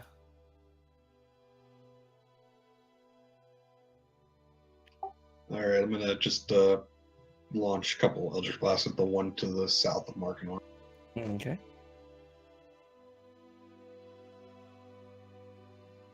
Second one hits. Woohoo! Shitty damage. Yeah, not super high. All right. Anything else? Nope, that's it. All right. 2 more bolts of force energy fly out. One hitting home, catching him right in the shoulder, doing a little damage to him. Berwin, you have woken up and have a little bit of your stamina back. Still not looking too great, though. I'd like to stand up. Good start. And cast Cure Wounds on myself. Okay. Oh, cool. I don't have to waste a spell slot then. All right. As you touch yourself, you gain 11 hit points back. Touched himself. And that's it. All right. Berwin, full self-preservation mode right now. sees Aelion quite hurt, but knowing he is in far worse shape, heals himself up very quickly. This guy not amused by Aelion running away, so he's going to charge forward towards you all. 10, 15, 20. He's going to move up right to northeast of Aelion, seeing that two other men are around Markinor and he doesn't want to get in on their fight, and is going to swing the greatsword twice at Aelion, using his inspiration. I think he's too far for me to do anything. Aelion, I'm sorry. Yeah, it's got to be within 5 feet with you.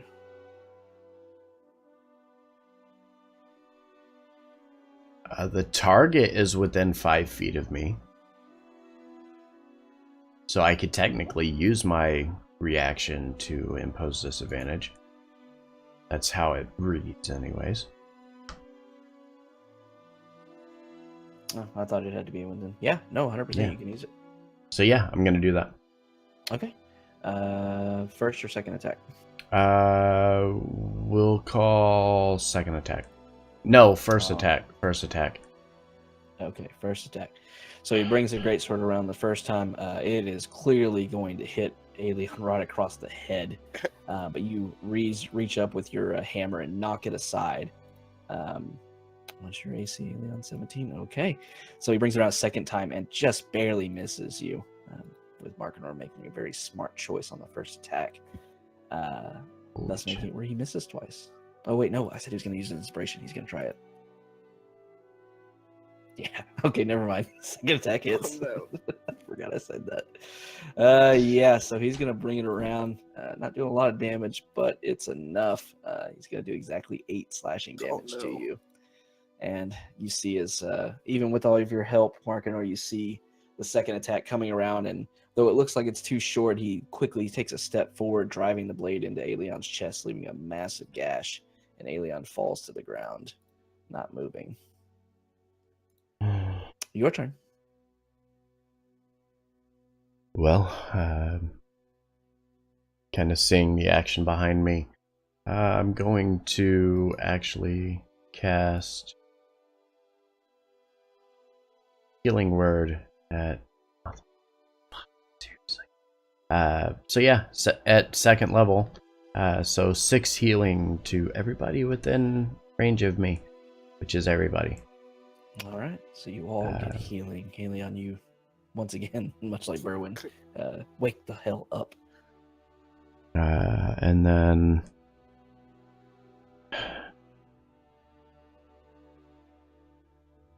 yeah,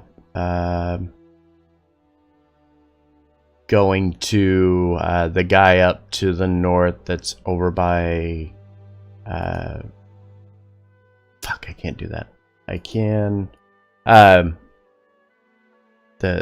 the guy over by Aelion, I'm actually going to use command, and I'm going to tell it to flee. So I need a DC 15 wisdom save. Yeah, wisdom save. Okay, 15 wisdom save from that dude. One next to Aelion, you said, right? Yes, yes. He rolled a 19. Okay. So he resists, nothing happens. And that will be my turn. All right, so as Markinor gives everybody a quick pick-me-up for a little bit of healing to everybody, he tries to command the one to flee, but he seems just completely preoccupied with slaughtering Aelion right this second and is not even kind of affected by that. This guy down here is going to 10, 15, 20, 25, 5, 10, 15, 20, 25, 30. Move just there and is going to join in on the assault that is the tank of Markinor. That is technically the spot of the other image or version of me. Okay. There's that one still remaining there. I don't think it can actually take up space. Yeah, I don't think it can.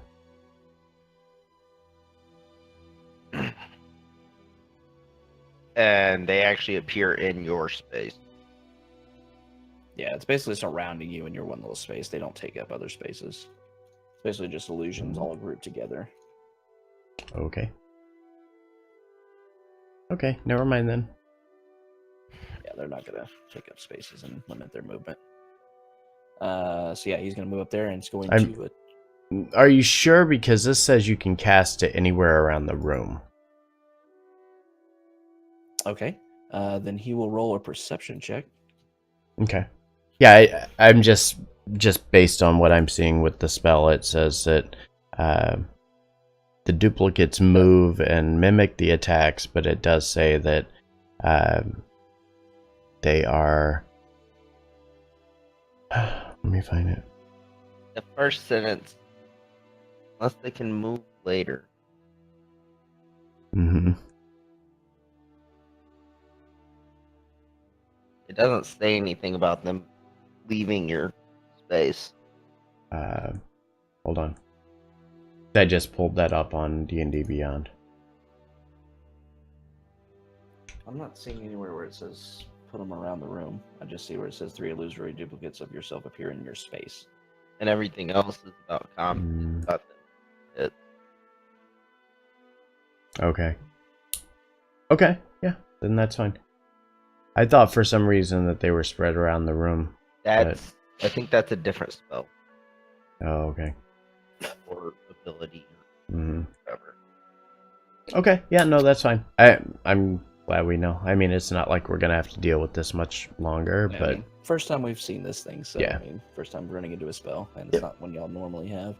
So, yeah, so your one clone is still there, able to hopefully redirect attacks, but he is going to swing twice at you. Oh, nat 20 on the first attack, 16 on the second. okay, so second one doesn't, so I'm gonna try to make it hit that last illusion. Okay, 11 or higher. Mm-hmm. All right, he's gonna There we hit go. him. That's real good for you. So yeah, he brings it around, and instead of doing the freaking 15 plus 11, 26 damage to you, he brings it around and just completely shatters the last illusion, and your mirror image drops away completely. Okay. Oh, the other thing that I wanted to ask about that ring, it doesn't say what action or anything that it takes to be able to cast it. So is it considered a free action? No, It's same as whatever it was. Yeah. If it's a bonus action spell, it's a bonus action to cast it. If it's an Okay, action, gotcha. Yeah, nothing changes there. Alrighty. Well, still swinging at you now that there's only one Markinor left. The guy to your right is going to swing around at you twice. 10 and a 17 is going to miss both shots. This guy is dead. Yes. Aelion. I'm going to stand up. Well, kind of shake my head a little bit. Still not feeling too good. Use that. Okay.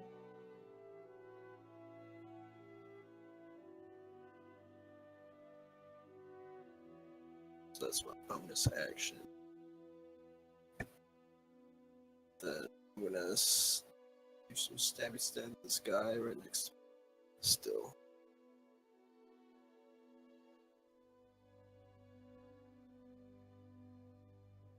Which one are you aiming at? This guy. All right.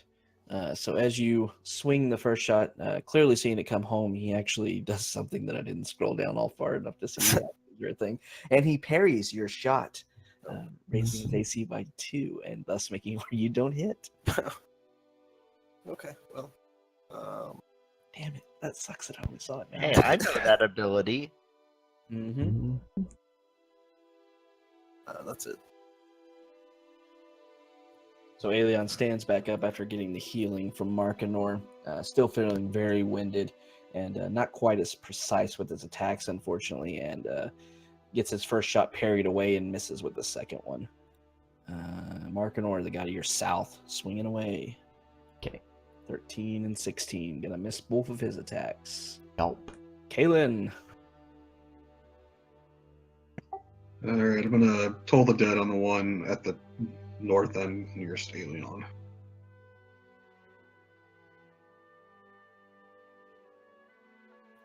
Wisdom save. 2. Eat the 7 damage.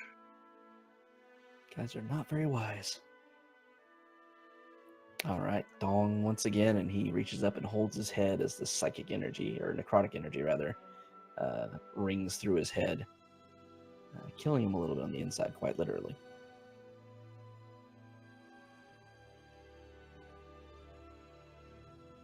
Anything else? That's it. All right. And Berwin, still limping along. As I reach to draw my sword, I'm gonna touch Aelion and cast for 7. Draw my sword, and that's my turn. All right. A little more healing coming out from the off healer. And Aelion gets a little boost as Berwin holds this comically large greatsword in his hand. Long sword. Or longsword, sorry. Oh, wait, you're not using the same sword. Never mind. Yeah, it's a longsword. The druid using a metal weapon. LOL. Druids do it all the time. No, they don't. This Yeah, this druid does. So the guy to the north of Aelion is going to swing away at Aelion again. Protection fighting style. All right, well, it doesn't matter. 8 to 9, so it's going to Okay. miss both his attacks. Markador. I'm going to start doing what I usually do best and swing the Warhammer to the south. 17 to hit. Gonna miss. Ooh. I'm gonna War Priest and do it again. Same guy. Son of a bitch. And the longsword is going to make its attack on him as well. Wow. That's unfortunate. Every one. Every attack is going to miss as this guy kind of dances around, raising a gauntleted arm up in the air to knock your hammer away, doing much of the same to the spectral longsword and not getting hit at all. These guys That's my are turn. scary. All right. The one to your northeast is going to start swinging away at you once again, Markador. Okay. 24 and a 22. Okay. Okay, they found their rolls, 19 and a 17. So he brings it around and cuts you for a total of 17 slashing damage with these 2 attacks. Okay. And the guy to your right gonna do much the same. That's a crit fail. Haven't seen those much tonight. Oh, what the shit. Oh, okay. I thought the Reddit page was gone. I was gonna cry.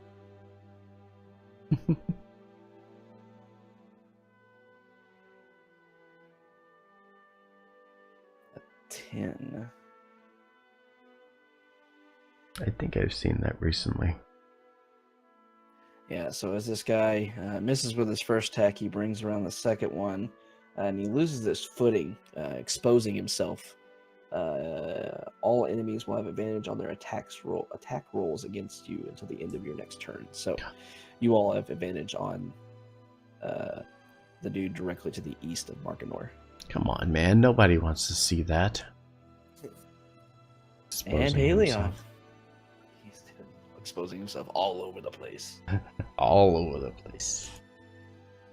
Put that thing back where it came from. Or so help Or me. so help me. God damn it. It's kind of my north is still a problem. So I'm going to my bonus action hunter's market. Okay.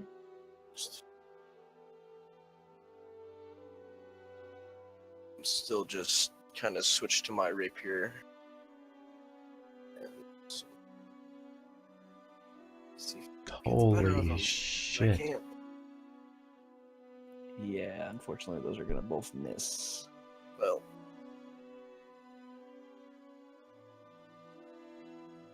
it's my turn. Alrighty, so Aelion, still pretty fatigued, unfortunately, is swinging away and just not able to get to this guy's defense.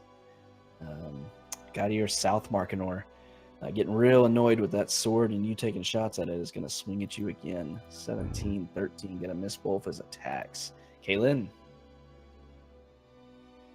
All right, so the one that you get advantage is directly east of Markinor? Correct. Mhm. So I'm going to try and hit that one twice with Eldritch Blast. All right, both your attacks get advantage. Oh, sorry, just your first one. First attack roll of their turn. But 15 wouldn't have hit anyway, so 21 definitely hits, though.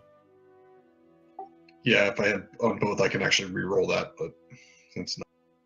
Yeah, it's not on both. It's you're. Yeah. Well, Oh, 10 just points. kidding. No, you can.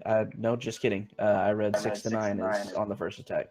10 to 14 is advantage on their attack rolls, so all of them. Okay, so I'm going to have to re-roll the second one from Elven Accuracy. All right. That's such a cool ass feat. Mm-hmm. On the list. Don't have advantage often, but when you do, you can make it really good. Well, apparently it didn't matter. It's 11 plus 9, though. Would so be a that's 20, wouldn't it? Actually. Yeah. Oh, yeah, I forgot to add that, didn't I? Yeah, that's plus 9. That's a 20. That's going to hit.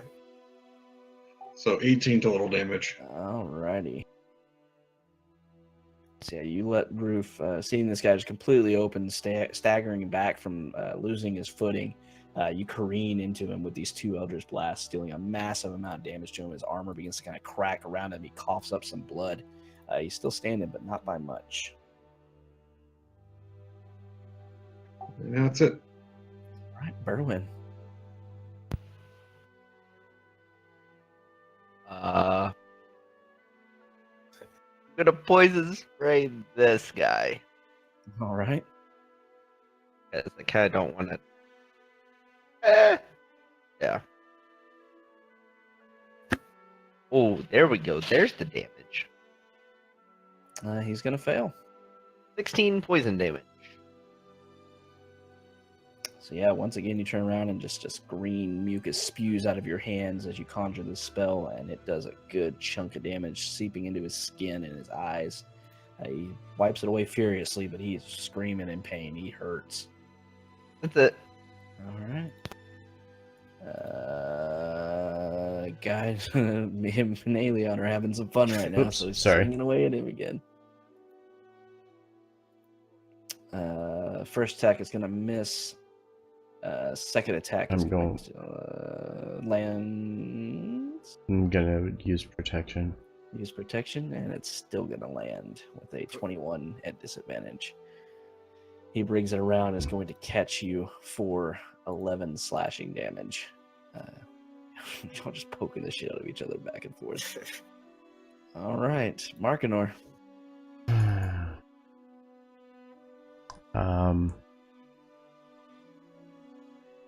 I'm going to use.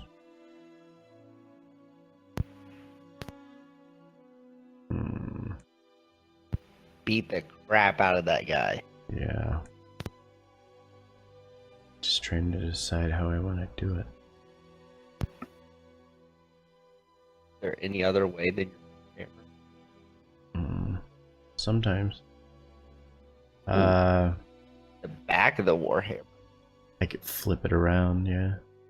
Yeah, I'm just gonna go ahead and try to just drop this guy to the south as quickly as possible. All right, he's looking pretty rough. 24.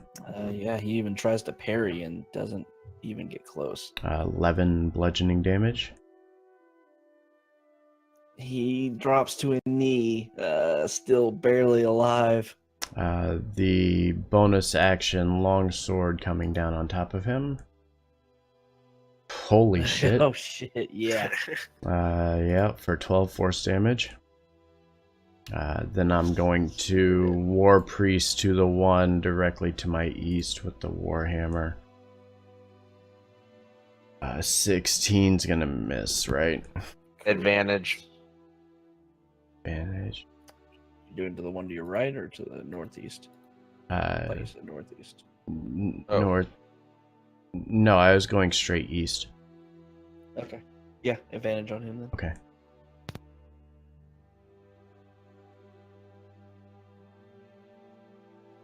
Okay, Hit. 21 hits.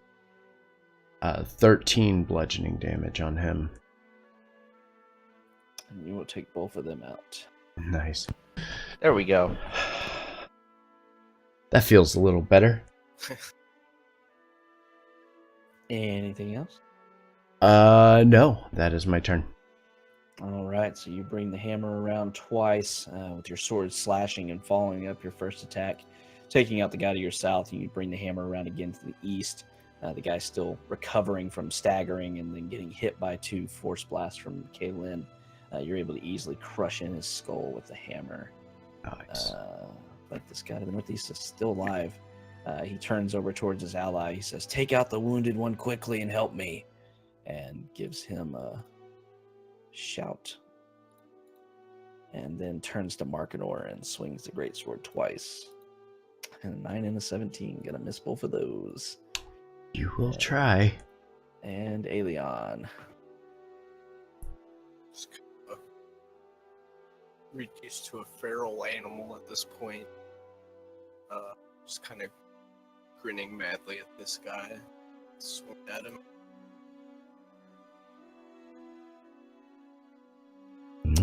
There you go. Bottom 2 definitely hit.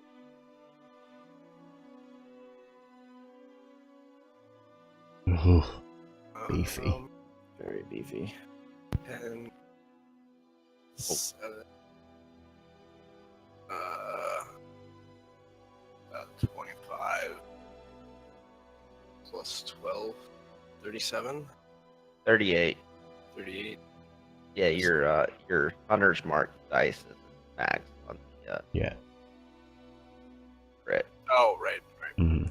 I don't think you can actually set it I to don't max on that. No, you can't. Yeah, it's gonna have 2 damage types, and that's Mhm. already a second damage type. So,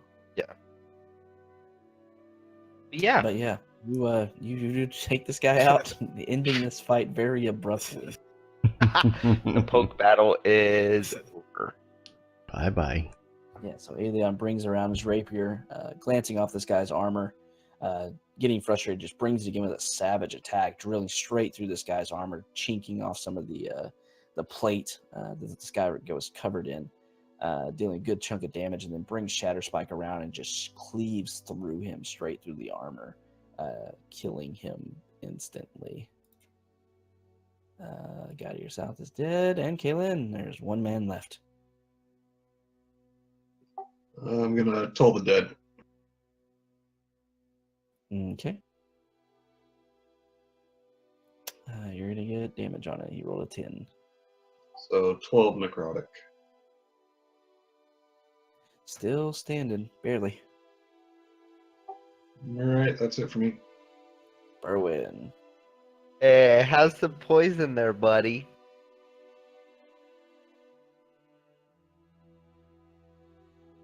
Con save, okay. 16. And describe how your poison just killed this guy. Wait, you said 16 or 15? 16 was his roll. Oh, he saved. But he Yeah. did save.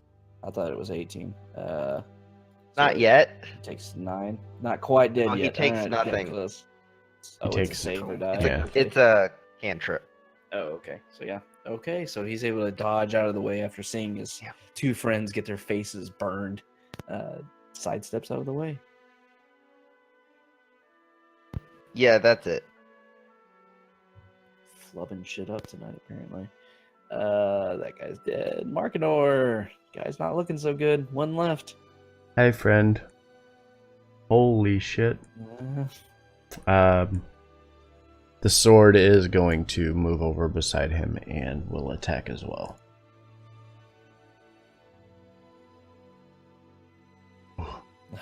Yeah. 5 force damage. Still standing. That's it. So the guy kind of looks around, just completely surrounded, and he screams out, "For Sir Bluto!" And just continues trying to wail on Markinor. Probably gonna miss. Yeah, pretty badly. 10 and an 8. Aelion, please put this poor man out of his misery. Yeah, just go more of the same. Just kind of. Yeah, first one's gonna hit. Yeah. Is it more than 8? It is. And finally, Aelion, finally taking care of the enemy to his north, sweeps his blades to the side, clearing the blood from him. But seeing this guy still trying to wail on Markinor as the other knight brings his greatsword down on Markinor's shield, Aelion dashes in, bringing the rapier in, and catches him right into the neck, drilling it straight through. And he slides off the blade, kind of staggers back a few steps, and then slowly sinks to his knees and falls down, not moving.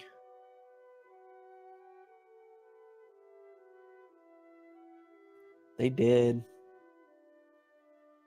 That was That not was an easy fight. That was a beefy encounter for one that I like didn't think they were that. gonna have trouble with. Oof. I'm a fan of those NPCs though. I think they're Knights really and good champions are super NPCs. Yeah. It's the first time I've gotten to use them, but I read them. I was like, oh yeah, that's cool. They're kind of neat. Just Yeah. leaving, obviously not seeing the damn parry reaction on the Mhm. knights that I could have been using this entire time. Oh well. But the champion was really cool. Yep. Kind of looking around and then looking over at Kaylin, who's in perfect condition. Untouched.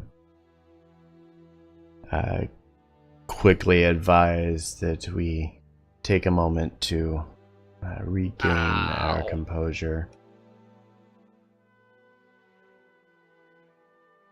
Can I loot the bodies? Can I loot the bodies? Can we both loot the bodies? Because we did most of the work. No. All the work. All the work. God damn it. Wait, how many died before we got there? 3? Or at least. My kill count was almost as high as yours was. Combined. Oh, I didn't kill anything, but I. Congrats, you came in on weakened enemies. Hey, I killed the big guy. That has to count for like at least 2, right? None of the work. Last I checked, I wasn't the one to fell to my knees earlier. Berwin and this time. Kaylin, both of y'all give me insight checks. Insight. Yes.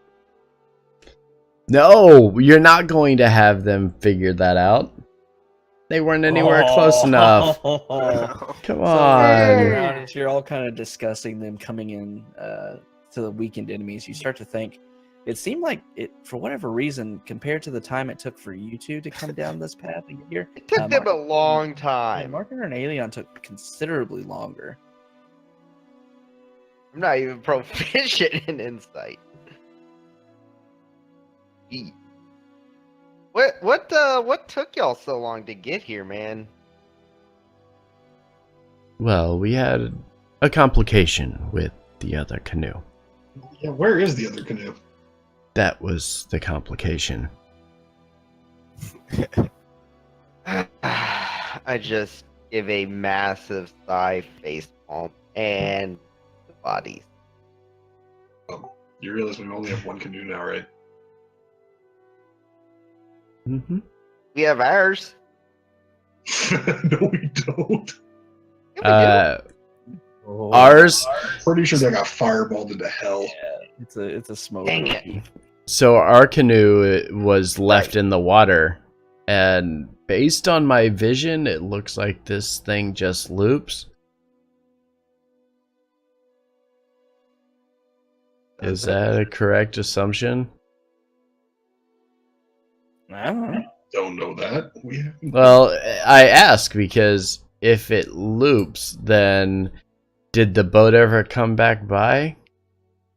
The boat actually fell out after you jumped out. Oh, It's actually okay. laying over here. It fell out of the water. Okay.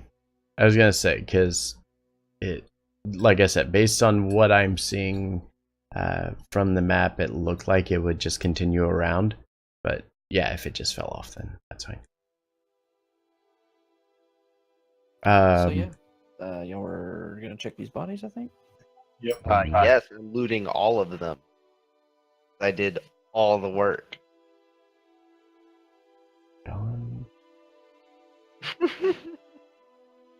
1d25. 1d200. Or 45. So, Did I say? said 25. Yeah. Numbers. Math is hard. Math is hard. Numbers are hard. So let's see. There are.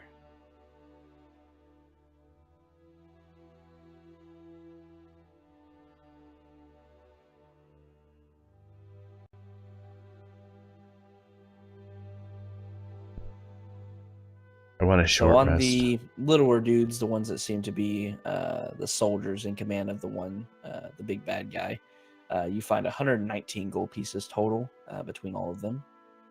And on the big dude, you find several things. First and foremost, you find that he has 97 gold pieces in a pouch at his waist. Ooh.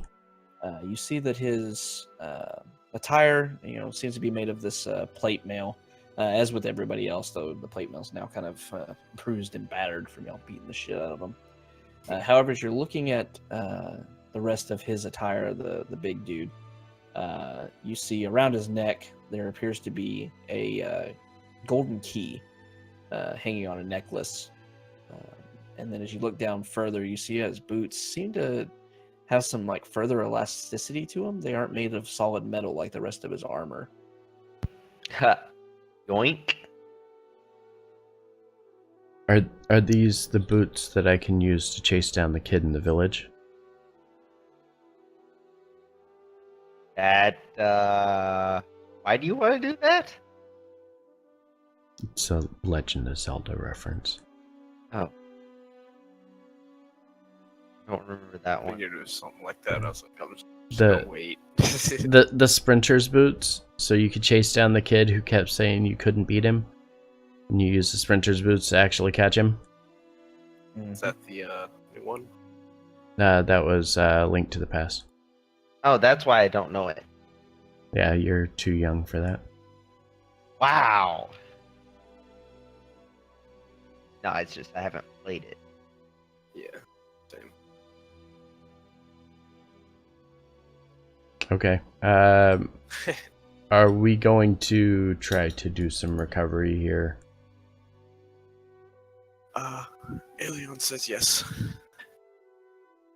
Most stuff passes. I'm kind of hurting. Yeah.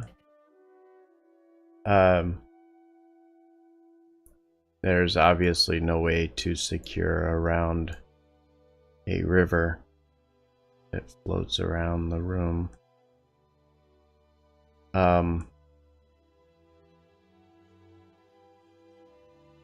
Oh. Yeah, but there's only he We has could, a key? yeah. Mhm. Can I look for a door in here? You most certainly can. I Give look me an for a investigation door. check. Yes. There it is.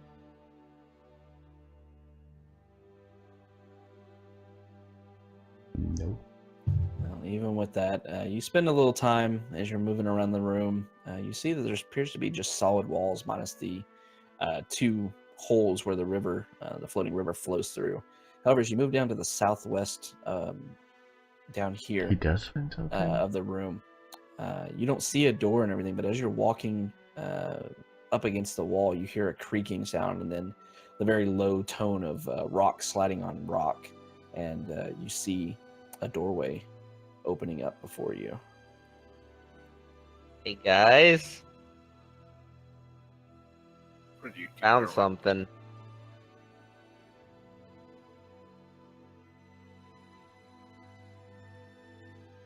We might want to check it out. I was just kind of picturing myself walking along the wall, poking the wall with the key. Just kind of holding the key, looking at it, walking around like, where does this go? And then, no, there's a door here. Okay. All right. Yes. Taking the 10-foot pole in front of me, doing my typical poke and slide with the pole, trying to see if there's anything on the floor. Yeah, you can go down this entire corridor, tap, tap, tapping. You see that this is obviously a secret corridor used by these men to not have to go through the same means of getting into that room that you all did.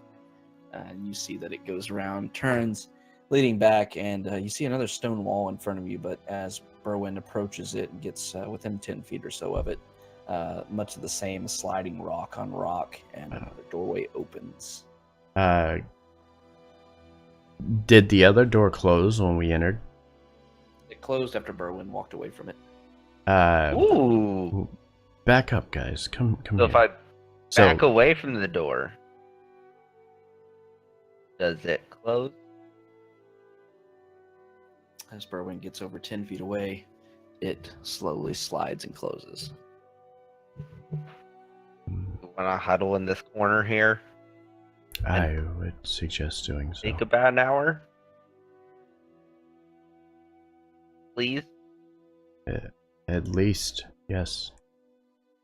Yeah, you've only been in the dungeon since entering this morning for a couple hours, so you don't have time to do a long rest again for a little bit. We haven't long rested since we came back in and went to the ziggurat. Yeah. That was before that, yeah. That was the last time we got our long rest. Yep. Yep. Come in and taking a short rest since then, so you can do one more short rest. Okay. And then a few more hours after that, then you can do another long rest. All right. So yeah, let's short rest it up, get your health back, and reset your things that you can reset. Knowing that there may be other creepies roaming around this area, you secure yourself in probably the most secure place in this entire dungeon. Especially since I have it. Yeah, and you have the only key. The only. You will find that you were able to spend an hour in here with no issue. Don't forget medic, guys. Yes. So offering that to everybody. What does it do? During short rest, I have to make a medicine check. DC 15. Hold on. One of the hit dice. Okay. Mm-hmm. Yep. So, if the creature spends any hit die, they can forego the roll and get maximum. So, whoever, I guess I would start with Aelion since he was right in front of me. And offering my services to help heal him up. Yes, please.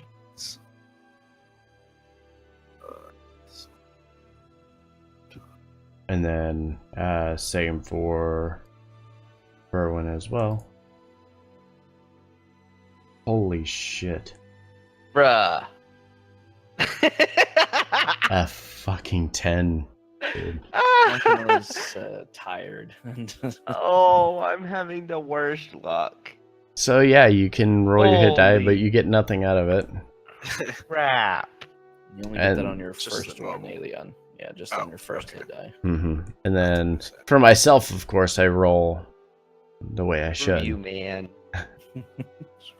It's almost like he might have done that on purpose. You're not too sure, Berwyn. 10 on the first.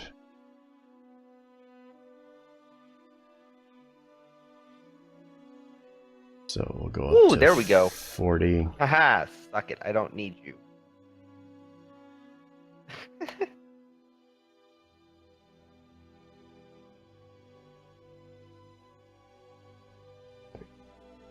So 10, 50, 50, what was that? 6. Okay.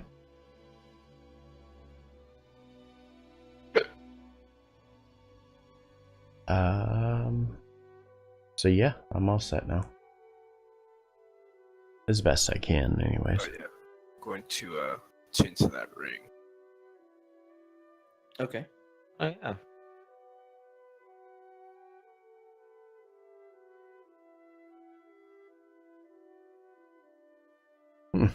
That was tough. Was that a ring of protection, right?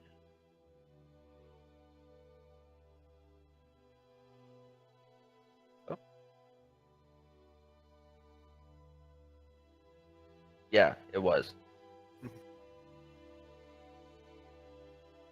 Since we discovered those bracers did nothing. That you wear Which is armor. unfortunate. Speaking of which, do either of you want? I wear armor. Damn. What do they do? +2 AC with no armor. I'll take them. Might not use them right now, but that would be stupid. Yeah, right. They literally give me the same AC. Well, since I don't use armor and use mage armor to get my AC, that would be a That's +2. even better. Mm-hmm. But since I also don't get into melee fights if I can avoid it, it's not as big a deal. Mm-hmm. More importantly, I get the 2 wild shapes back. Yeah, I got my channel divinity back, so I got all my spell slots back, all 2 of them. Crap, that guy melted. Dire Wolf.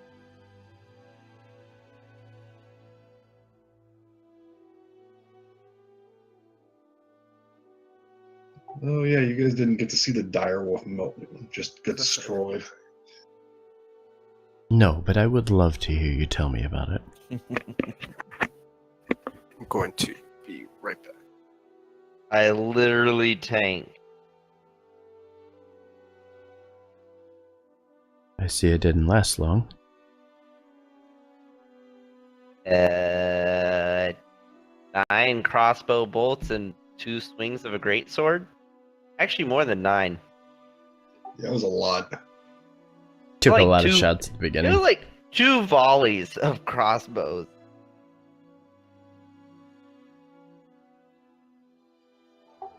Do we want to identify the boots? Yeah, that'd be good. See if they're magical, fun things or just boots.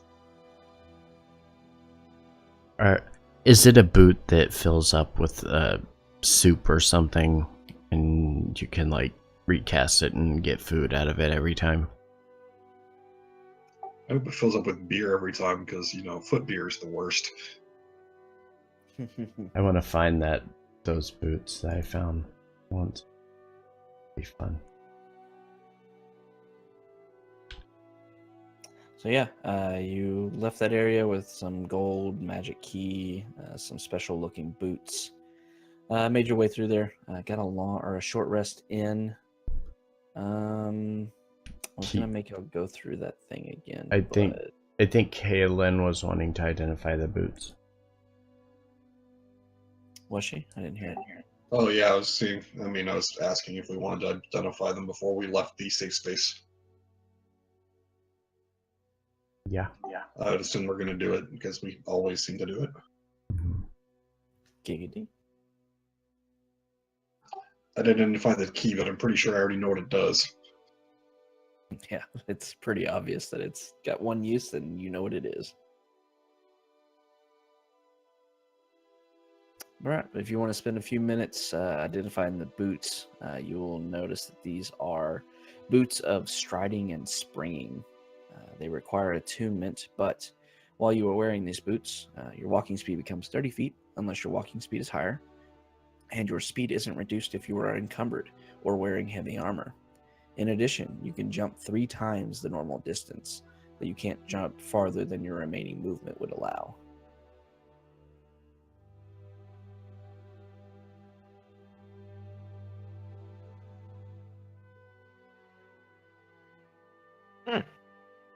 They require attunement.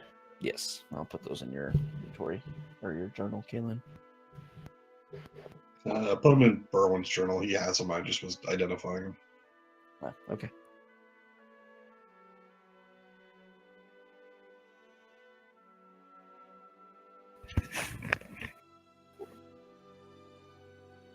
There you go.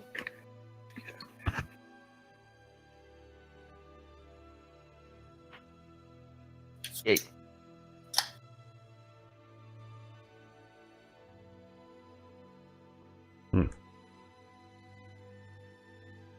So, I was going to make y'all go through the traps that you came through, since you've pretty much explored this entire area of this section of the dungeon.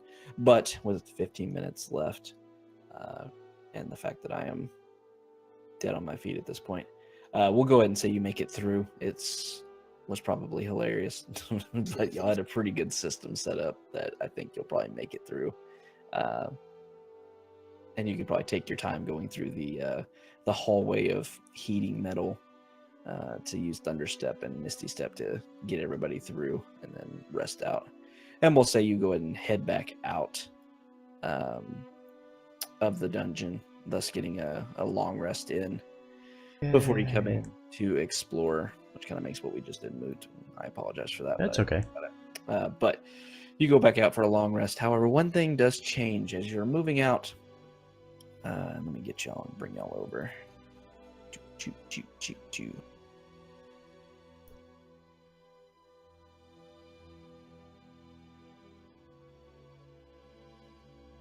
You know what we forgot, guys? What? Inspiration. Yep, y'all had inspiration. I forgot about that. I had it marked, but I just didn't use it. I don't know why. I didn't really have a... You can use DM inspiration for just about everything, Yeah. including armor class. Pretty much D20s you can use it for. Oh, okay. 1D... AC plus 1D20! Isn't that awesome? That's such a good number. Tried to hit my 46 AC. And you are now dead. That sucks, man. Yeah. I don't know if that brought y'all down or not. Yeah. As you're making your way back out, going through the sliding trap, you do much of the same, sliding across after Markador makes it across, or one of you does, and you help each other across, not falling down into the rusty spike pit. You make your way through, taking a little bit of time to teleport your way through the long hallway of heating metal, and make your way down. As you move down, you see the Sphinx once again just sitting, staring straight down the hallway to its south. And as you all move out, you get about here before you hear a kind of almost sucking sliding motion clunk, and you hear the voice as you all turn around to figure out what it is. You hear the Sphinx speak, though it doesn't seem to be really looking at you. 2 out of the 3 have been met. 1 remains. 1 more riddle to solve when you return, if you return. And with that, it solidifies its stance once again as you all begin to exit. Ooh, more riddles. More riddles, because I finally... Maybe I can get a ring out of these riddles this time. So yeah, y'all make your way out. We'll just start there next session. Don't need to worry about coming down the stairwell and shit. Make your way out, getting a long rest in, resting for the evening into the night before continuing on the next day to see about getting the last treasure that was stolen. And that is where we're going to end for the night. Yay. Yay. All right. Ending stream, and I'll be right back. Okay, guys. You know the ordeal here. Thank you for tuning in, as always. Very much appreciate having each of you watching for our sessions. Don't forget, Tyranny is tomorrow, 7:30 Eastern. Time shouldn't get pushed back. It rarely ever gets messed with at all. Amongst the Giants is Wednesday, so be excited about that. Session 2 is coming up, so we're getting prepared and ready to go for that. Civil War Alliance is on the 12th of May. Empire is on the 2nd of May. So we look forward to seeing you guys again very, very soon. because we will miss you. So hopefully, see you guys on Saturday or Wednesday for Amongst the Giants. Till then, have a good night and take care of yourselves.